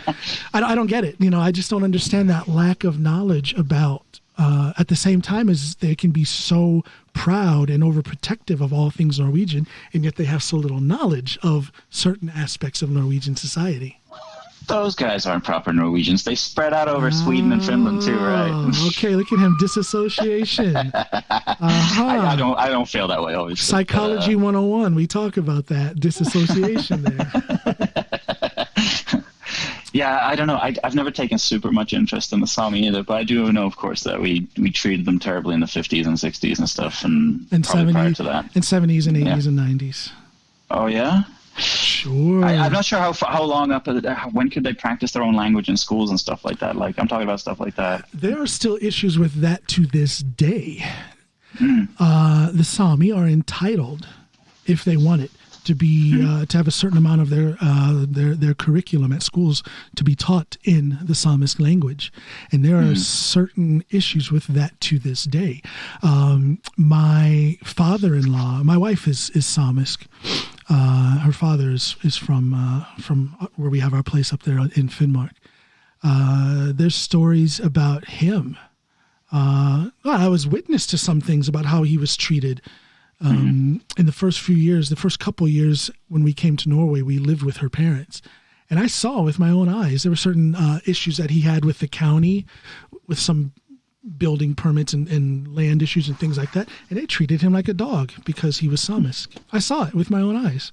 So that dynamic is still going on to this day, granted to a lesser degree than in the 40s, 50s, and in the post-war times when the kids were not allowed to speak. That's why my Snoopy doesn't speak Samisk, because her father was prohibited from speaking Samisk at one point, which then put this stigma in his mind that he should not teach it to his daughter, my wife. That's sad. That's terrible. That's just absolutely terrible. It's a terrible thing to do. Yeah. Language is so integral to language is identity and stuff. Yeah. So taking that away from people is mean. But again, Norway all in all is a great place to live. I enjoyed it. It's a constant adventure. But there's some weird shit going on at the same time. So and it just gives me that constant reminder that I am just a visitor. Yeah, I kind of feel that way sometimes, but the more I grow, especially with regards to the countryside, I really felt like I'm not from there, and I'm a child of the world, but it's so obvious that I'm a product of my environment. I can't get away from that, so I am Norwegian whether I like it or not. But you like it, don't you? Come on. Like I said, I feel like Norwegians. I don't know. We're all right, but we're not as all right as we think we are, and sometimes we're downright. I think because we're such a homogenous country, there's a lot more xenophobia than certain other places. We just don't have enough. And considering the resources we have, that we should have people struggling the way they do, and the social system's being built down, even though we're amassing more and more money based off interest. Maybe not right now when we're spending so much to keep COVID in check, but it'll come back. I feel like the profits will come back, though. Yeah, I feel like Norway should be judged more harshly. You should judge your own country more harshly, I feel, than other countries, because that's your doorstep, right? And but I also feel like with our resources, we also have an obligation to do better than we are. Yeah. I just think it's funny when Norwegians try to, not only that they try to tell me what America's all about, but they ask me, what about Trump? I'm like, what about that guy? I didn't vote for him. Yeah. Next argument, please. You can't, that's not going to work with me. But people try it nonetheless. So some people will go like, half the country didn't vote for him. I'm like, no, half the country didn't vote at all. And then half of the people who do did. However, he did lose the popular vote. So far, it's at 5 million and something and counting. That's the largest margin in history. Just like last time. Yeah. Last time was the largest margin in history. Now it's almost double that. So, that's one of the things that fascinate me. Like Norway, when Norway start gerrymandering, that's when we know we're sloping terribly. Somebody got mad at me a couple of days ago. They said, "Yeah, well, what about Trump?" And I'm like, I don't have anything to do with him. What about Vidkun Quisling? And they got a little bit quiet then. They didn't have anything to do with him either. So that's a good comeback. Yeah, absolutely. Same argument. That was a little harsh, though. It was a little harsh. Well, I mean, that's a good example. It tweaks the intuition and makes him go, okay. Yeah. He was running the country for a while. I actually, if I had still been active in stand-up, if it wouldn't have been for the COVID stuff, I would have worked out a pretty good Vidkun Quisling bit for my stand-up. I had just not just, but I had actually been working on it for maybe 6 months, but I hadn't tried it yet because I know it will be controversial. So I have to make sure that bit is going to be solid before I try it on anybody. But it'll come. It'll come though. You don't want to go up there with a rough draft on that. Oh yeah, it's got to be solid already. You've been working a lot of material and stuff during the COVID shutdown.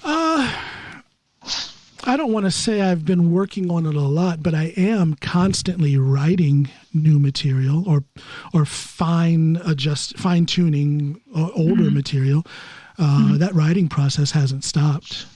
When you do you sit down, pen and paper and stuff, or a laptop, or do you mull it over? No, I'll sit down and something will pop into my head, and I'm like, oh my gosh, that would be funny. And I'll sit and I'll think it through for a couple minutes. Sometimes I'll test it out on Snoopy. And in all seriousness, if I can make her laugh, then I know it's a good bit because she's just, I don't know, she's not even human. But if I can make her laugh, then I know it's going to be a good bit, or at least it's worth developing. So if it sounds good in my mind, then I'll write it. I have a whole section on my iPhone with material, and I'll put it on there, and then it's there, and then I can go back later and work on it and develop it. Yeah, same. I got like a premise list. Yeah. That's basically what it starts. It'll be a premise or a little idea, and but I don't write those little ideas down at once. I think them through, and that might be over the course of a whole day. I'll think of that one, and I'm like, okay, it's still funny, and here's some more ideas. Now I'll write it down, and then I just build from there. So. Yeah, same. I don't know. I'm probably giving my own creative process too much credit, but I like to think of it as if I'm not sure how to do a bit or something, I'll just leave it in my head. And in my mind, that's gestating and fermenting. Yeah. And then my brain will go ding when the timer goes off, and it's like, it's ready. Yeah, but that's and that's basically what it is with me. If I feel like it's ready, I don't. That little ding that comes, that's when I'll actually write it down and know that it's a keeper. This is worth developing. What I really like doing is I do jokes that maybe they don't work or something on stage. I got a funny premise, but I haven't gotten it out yet, and I haven't made other people see what I see. And then I'll put that on the shelf for half a year, bring it back, and then people come up to me like, oh, I really like that new joke. And I'm like, that was a joke that fell flat a while ago, and I stopped doing. It's gratifying to hear people call that a new joke that's good. Yeah. You ever get up there and things just happen so that you kind of come away from your prepared material, and then you fall, in the moment, you fall into a new bit that you will then develop later? Or are you structured and you stick to what your material is supposed to be? I tend to stick, but what I'll do sometimes is in the moment I'll think of something, and it might be something that tags on, or it might be a whole new addition to the bit, but usually it's tied to what I'm already doing on stage. Unless we're talking about just going with what's going in the room, that's different. That's just... Well, the crowd, it happened a couple of times where I would go up on stage and because I don't trust people or whatever, I'm up there with my jacket on, and like my wallet is in there, my cell phone is in a pocket of my jacket. So I go up there and then I take my jacket off. Yeah. And then people are like, ooh, you know, I'm a big muscular guy. That like, effect, you're getting comfortable there. And it was never my intention to make that a bit. Yeah. But after a couple of times of getting that reaction, I'm like, hey, here's an opportunity here. Yeah. So then I started. No, yeah, mentally that would make me go like, oh, this guy is getting settled. This is his space now, you know. Well, it wasn't even so thought out as that. Really, it was because I was afraid people were going to steal my wallet. So I'm just saying that's what it happens in my head, and it kind of lends you a certain air. Okay, yeah, I guess that would work. But they were mostly reacting because, you know, I'm wearing this jacket, and then I take it off, and then they see these powerlifter arms, so they react to that. So I started to put that into the act where I would purposely do that, get that reaction, and then the first couple 2 or 3 minutes, which is a long time for an opening bit, would be on their reaction to my physical size. So they gave me a bit. The audience gave me a bit in that moment of spontaneity. A good opening bit. I'm still looking for my good opening bit because that sets the tone. It makes people go, okay, he's funny, and they relax. Yeah. Recently I've been watching this guy called Rory Scovel. You know him? No, I don't. No. American comedian, not hugely known or anything, but pretty darn funny. And I've been seeing these small rooms. There's one, I think it was in North Carolina or something like that somewhere. And he's in this smallish room, kind of like what we would play in. Yeah. And he gets up on stage, and then he starts looking out the window. Big glass window that's just out towards traffic and stuff. And then he goes and looks out, and he goes, man, it's crazy town out there. And then a bus comes, and he goes, watch out, public transport. And then the crowd starts cracking up, and then he goes, I timed that. I'm that level of professional. I call the city public transportation prior to arrival. I go, I don't know what you guys got going on at 8:52:08, but I need that bus to come on through. And they listen. And they listen to me. And they listen to me. And that's just, he saw a bus in the window, and now he's getting 2 minutes out of it. And I'm like, man, that's the level of professionalism. That's the level of artistry that I strive for, to be able to pluck that moment and make it seem like I planned to talk about this all along. Yeah. You know who else is good at that? His name is Mark Normand. Oh, I love Mark Normand. Don't you love him? Oh my God, comedy. He's good at that. Yeah, comedy. All right, really all right. Comedy I love tonight. His cadence. It's funny. No, he's real good at that. He'll take a moment. He'll take something someone says in a crowd and turn it into 5 minutes of gold. Yeah. And a lot of people shy away from that. Now, me personally, from the get-go, I have enjoyed the hecklers. I don't even want to call them hecklers. The people who comment. Yeah. I enjoy it. Heckle sounds adversarial, but But I like it. Yeah. I opened for Bobek. Shout out to my brother Bobek Namati. I haven't spoken to him in too long, and that's a shame. But I performed with him in Drammen a month ago or two. Say again? I performed along. He was hosting when I was in Drammen like a month and a half ago. Yeah, and I missed that show. I need to give Bobek a call, but he did an hour solo show, and I opened for him. Yeah. And that was one of my favorite performances. It was full of all of these Persian and Middle Eastern brown people, and boy, did I use that. I didn't expect it. I didn't expect it to be part of my act. The fact that the crowd was predominantly Persian. Yeah. But it fit.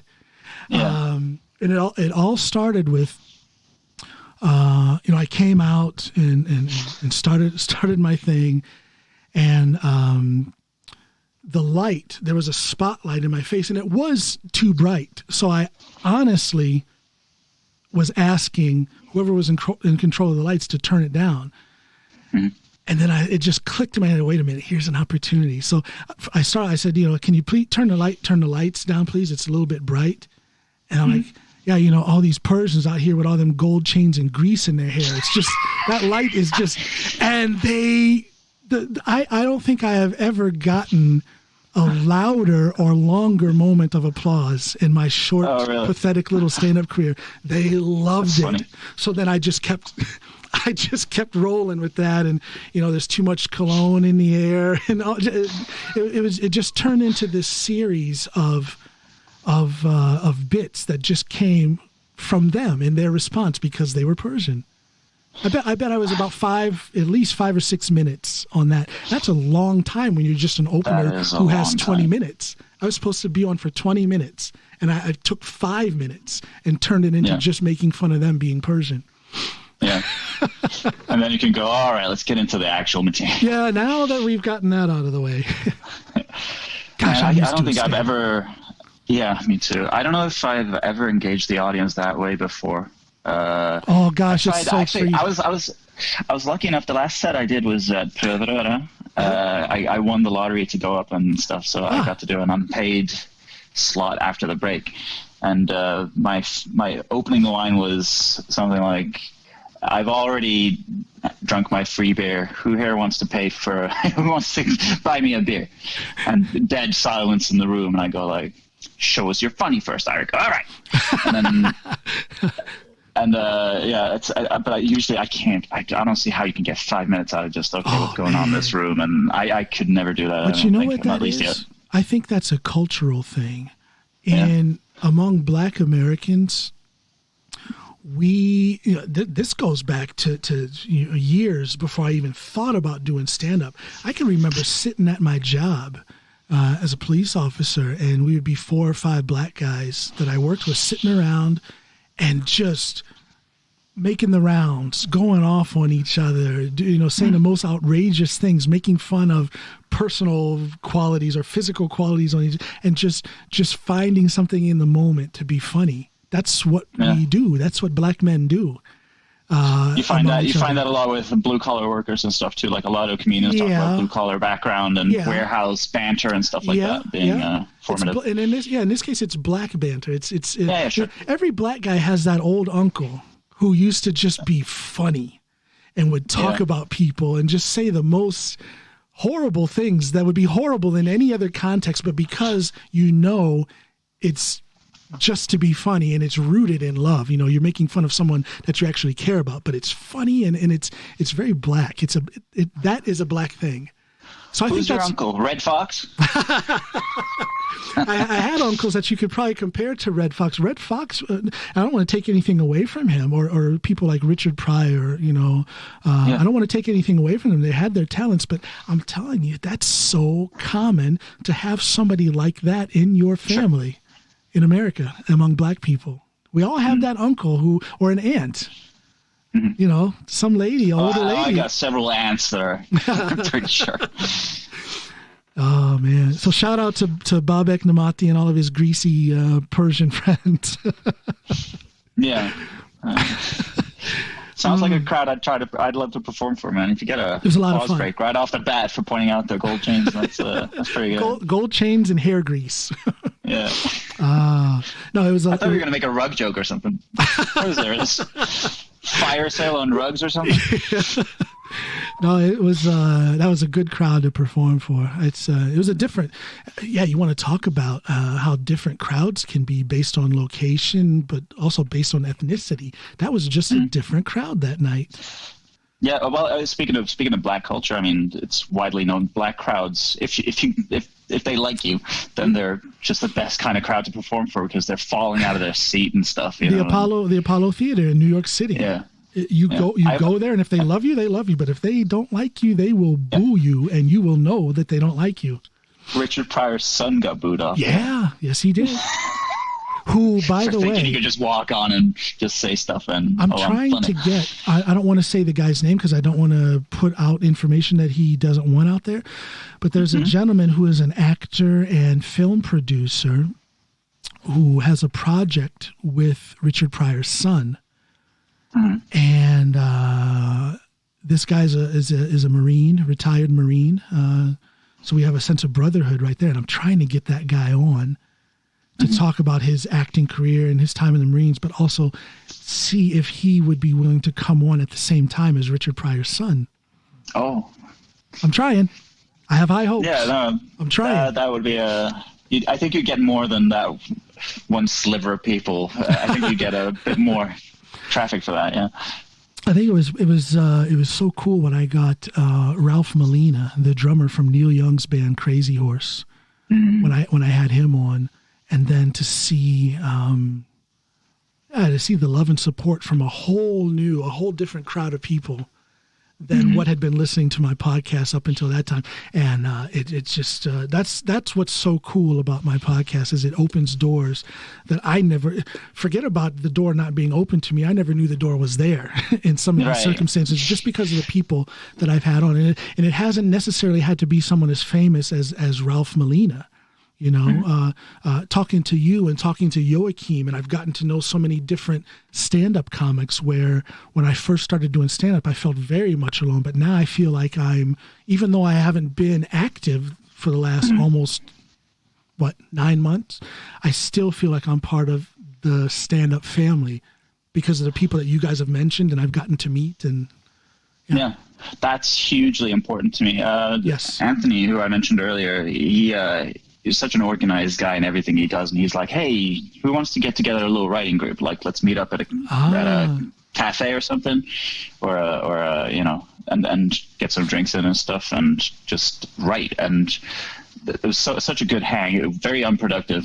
None of us really honed our material, but it's still a little too much alcohol, a little too little writing. No, not so much. But it wasn't the drunkenness. But I think it was mainly just that it's fun bantering and being just riffing with each other, and then we'd talk about comedy in general, but we wouldn't get into specifics about tweaking bits. Maybe one or two jokes we'd be like, hey, what do you make of this and how could I make that contrast better and stuff. But did that conversation go in Norwegian or in English? We did English because Anthony's more comfortable with English, and I'm more comfortable with English too, actually. I tell you what, man, your English is almost flawless. Now, is that because of your ex-wife or have you had other exposure to...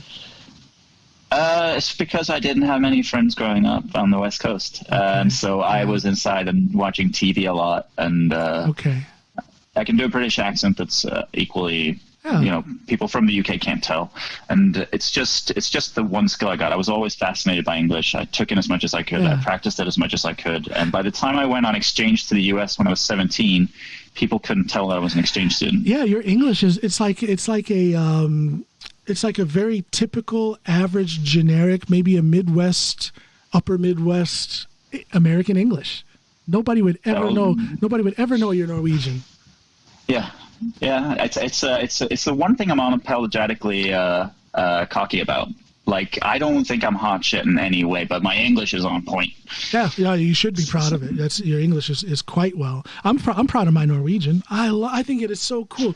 Sometimes I think about it and I laugh. I'm like, oh my gosh, really? I can speak because I just love it. It's a sense of accomplishment and pride. Absolutely. And the added bonus when you go abroad, you got a secret language. You don't have that with English. You think I don't want to talk about people back home in Norwegian? Oh man. But yeah, language is actually my first big thing that I got hung up on, so much so that I went and studied at university, linguistics and interpretation and stuff like that. And it didn't stick because I didn't love it that much. Once you get into the nitty-gritty of grammar, it gets boring. But it's just the thing that I'm preoccupied with. It's also one part that makes me go like, okay, stand-up might be for me because it's very verbal. So I feel like I should have the aptitude to get good at it. Well, I think it is amazing that we all are, and you hear the pros back home in America. You hear Bill Burr talk about how flawed he is, and things that anger issues and things like that he struggles with. Richard Pryor put his struggles on display. Not insignificant. I think it's hard to find a stand-up comic with no flaws.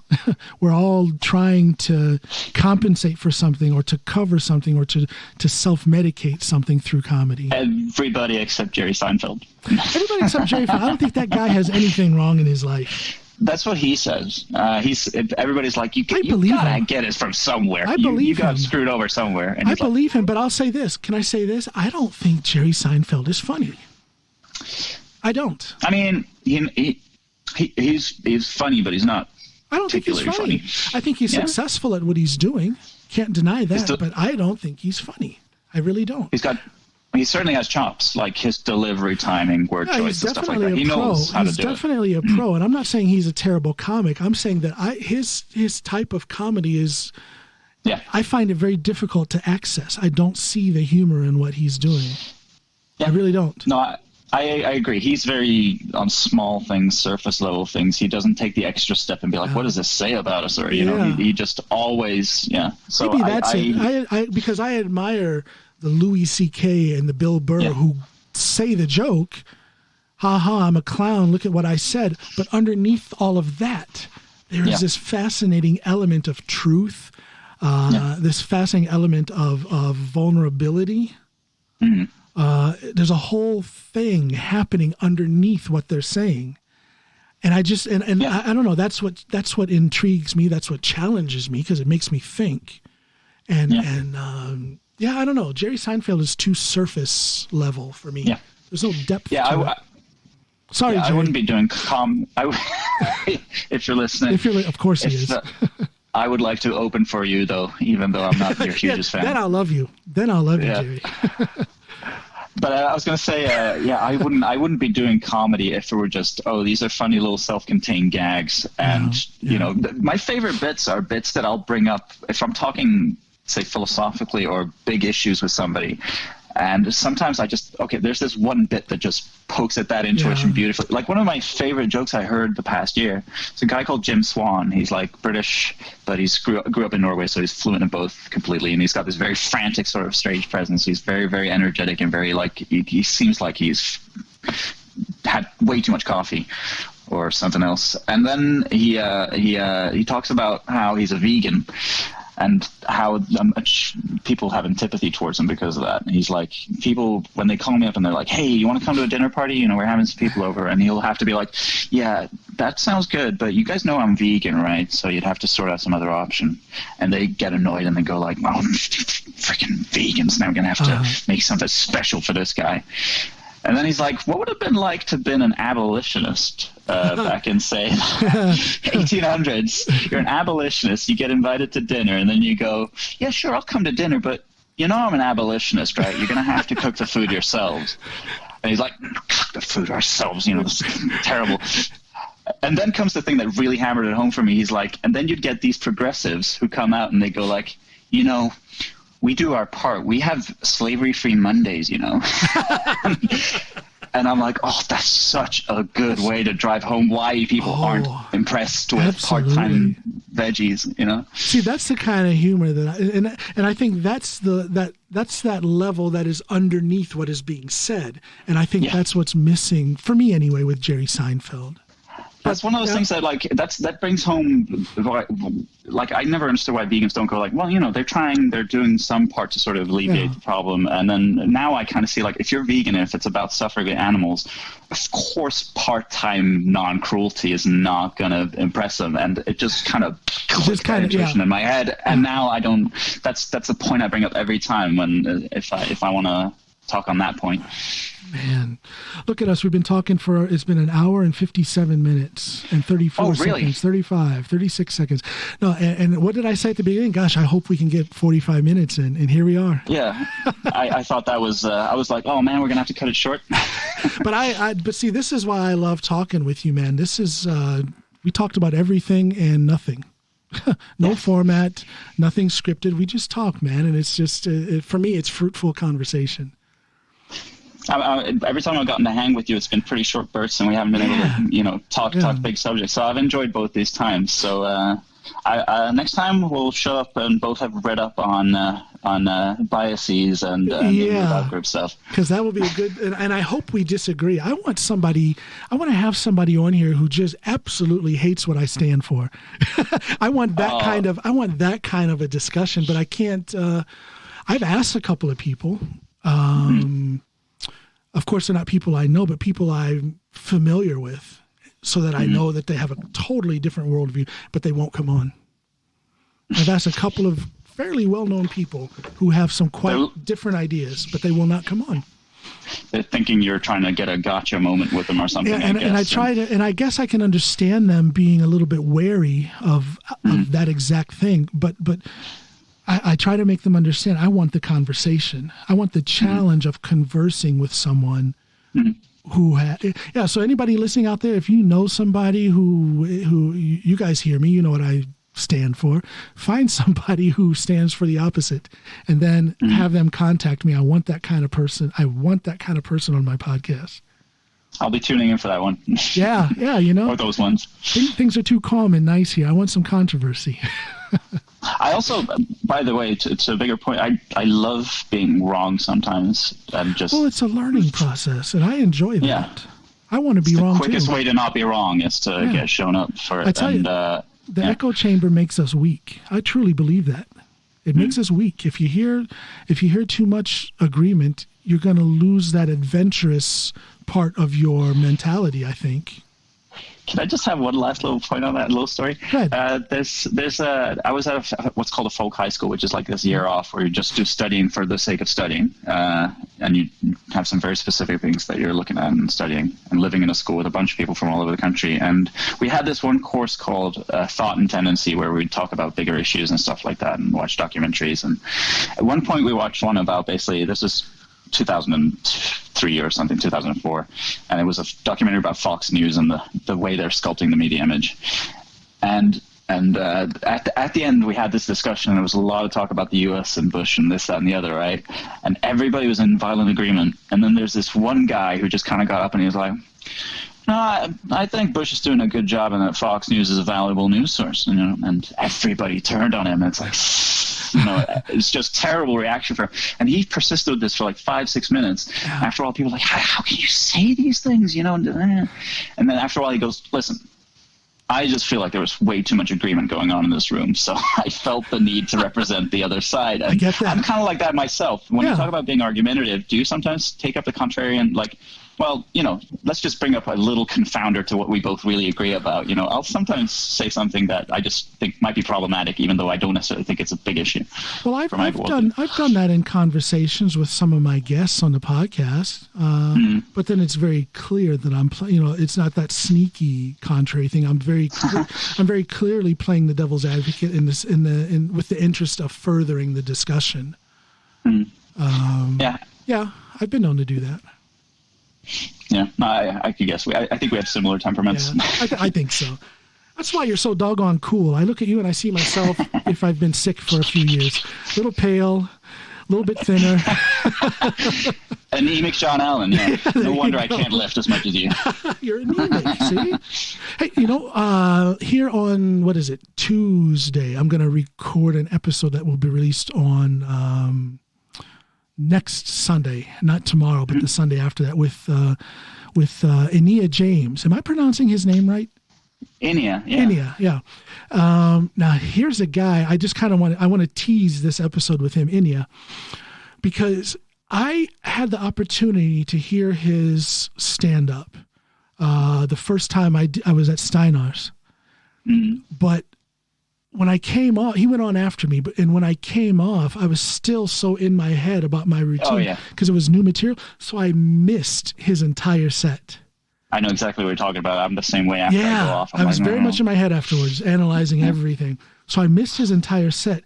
However, I've heard so much positive about him. I think it's fascinating that he's doing this stuff with film. I want to hear more about that. And the other day, I posted a video of some New Zealanders performing a haka, and then he says, "Oh yeah, I went to a boarding school and we did haka all the time." I called him up. I contacted him right after he posted. I said, "Man, you got to come on my podcast. I've been wanting to have you on, but this is what tipped me over the edge." I want to. That guy seems to have a part of him that people just have to hear about. So I'm going to have him on. I want to hear about it, and I want other people to hear about it. There's something about that guy that I feel like I just have to know about. His shtick on stage is very much, to my mind, cheeky scamp. So he's a bit of an edgelord, but it's always with love and joy. One of the funniest things I've ever seen was him going up and doing a set in Norwegian, which I didn't know he could do. I never heard him speak Norwegian before, really. Joachim told me about this. Yeah. He basically went up and did a set, and he used his language. Norwegian language is good enough to convey everything he wanted to, but it had this sort of childlike sort of grammar and pronunciation stuff to it and structure. Childlike. That's simple. Exactly what Joachim said about him as well. Yeah. Yeah, but I'm talking about how he came across in Norwegian. In Norwegian. Like his speech patterns. Okay, because he usually does his stand-up in English. Right. And anyway, he used all these incendiary type words. Like he'd talk about Mongos, and not use these non-PC terms and stuff like that, which wouldn't fly most of the time, but because it came out in this childlike language, it just took the sting out of it. Genius. I was howling throughout his whole set because he was being this very, very edgy dude and just using this childlike language. Is so good. Well, everybody says he is very funny, and to me, he seemed, just from his social media presence and from what I've heard, he seems to be quite the interesting guy. So I'm looking forward to doing that episode. I'll be talking with him on Tuesday, and then next Sunday, a week from tomorrow, that episode will be available for everybody. I'll be tuning in. Ania James. Yeah. Hey, man, I gotta go. Yeah, me too. But thank you for the conversation. This is what, your third time? Second time? Second time, yeah. Second time. How about that? You're one of the... I've been so worried about... I didn't want to come on quickly after, right? Because it's like, let's give people time to miss me. Well, that smells of desperation. Yeah, if you come on already, a couple weeks after, you're desperate. You need exposure. And secondly, I feel like you're bringing all these people who have these experiences and credentials where they can talk a bit more authoritatively about something, and I feel a bit like, I don't know if I should be insisting on being in the lineup like this. But oh man, you got to get beyond that, because you and I aren't talking about anything groundbreaking, but we're talking about things that to me are interesting. And I make it very open that my reason for doing this podcast is first and foremost egotistical. I'm trying to get something out of it. And hopefully, and it appears that people who listen are also getting something out of it. So you have your place on this podcast, man. It's been a great discussion, just like it was the last times. Yeah, I got something out of it too, man. So you have a great day. Have a great day. We'll talk to you again soon. Not too soon, because we don't want you to look desperate, but I will talk to you again soon. Thanks a lot, Eirik. Thank you. Bye, everybody. Thank you, Eirik.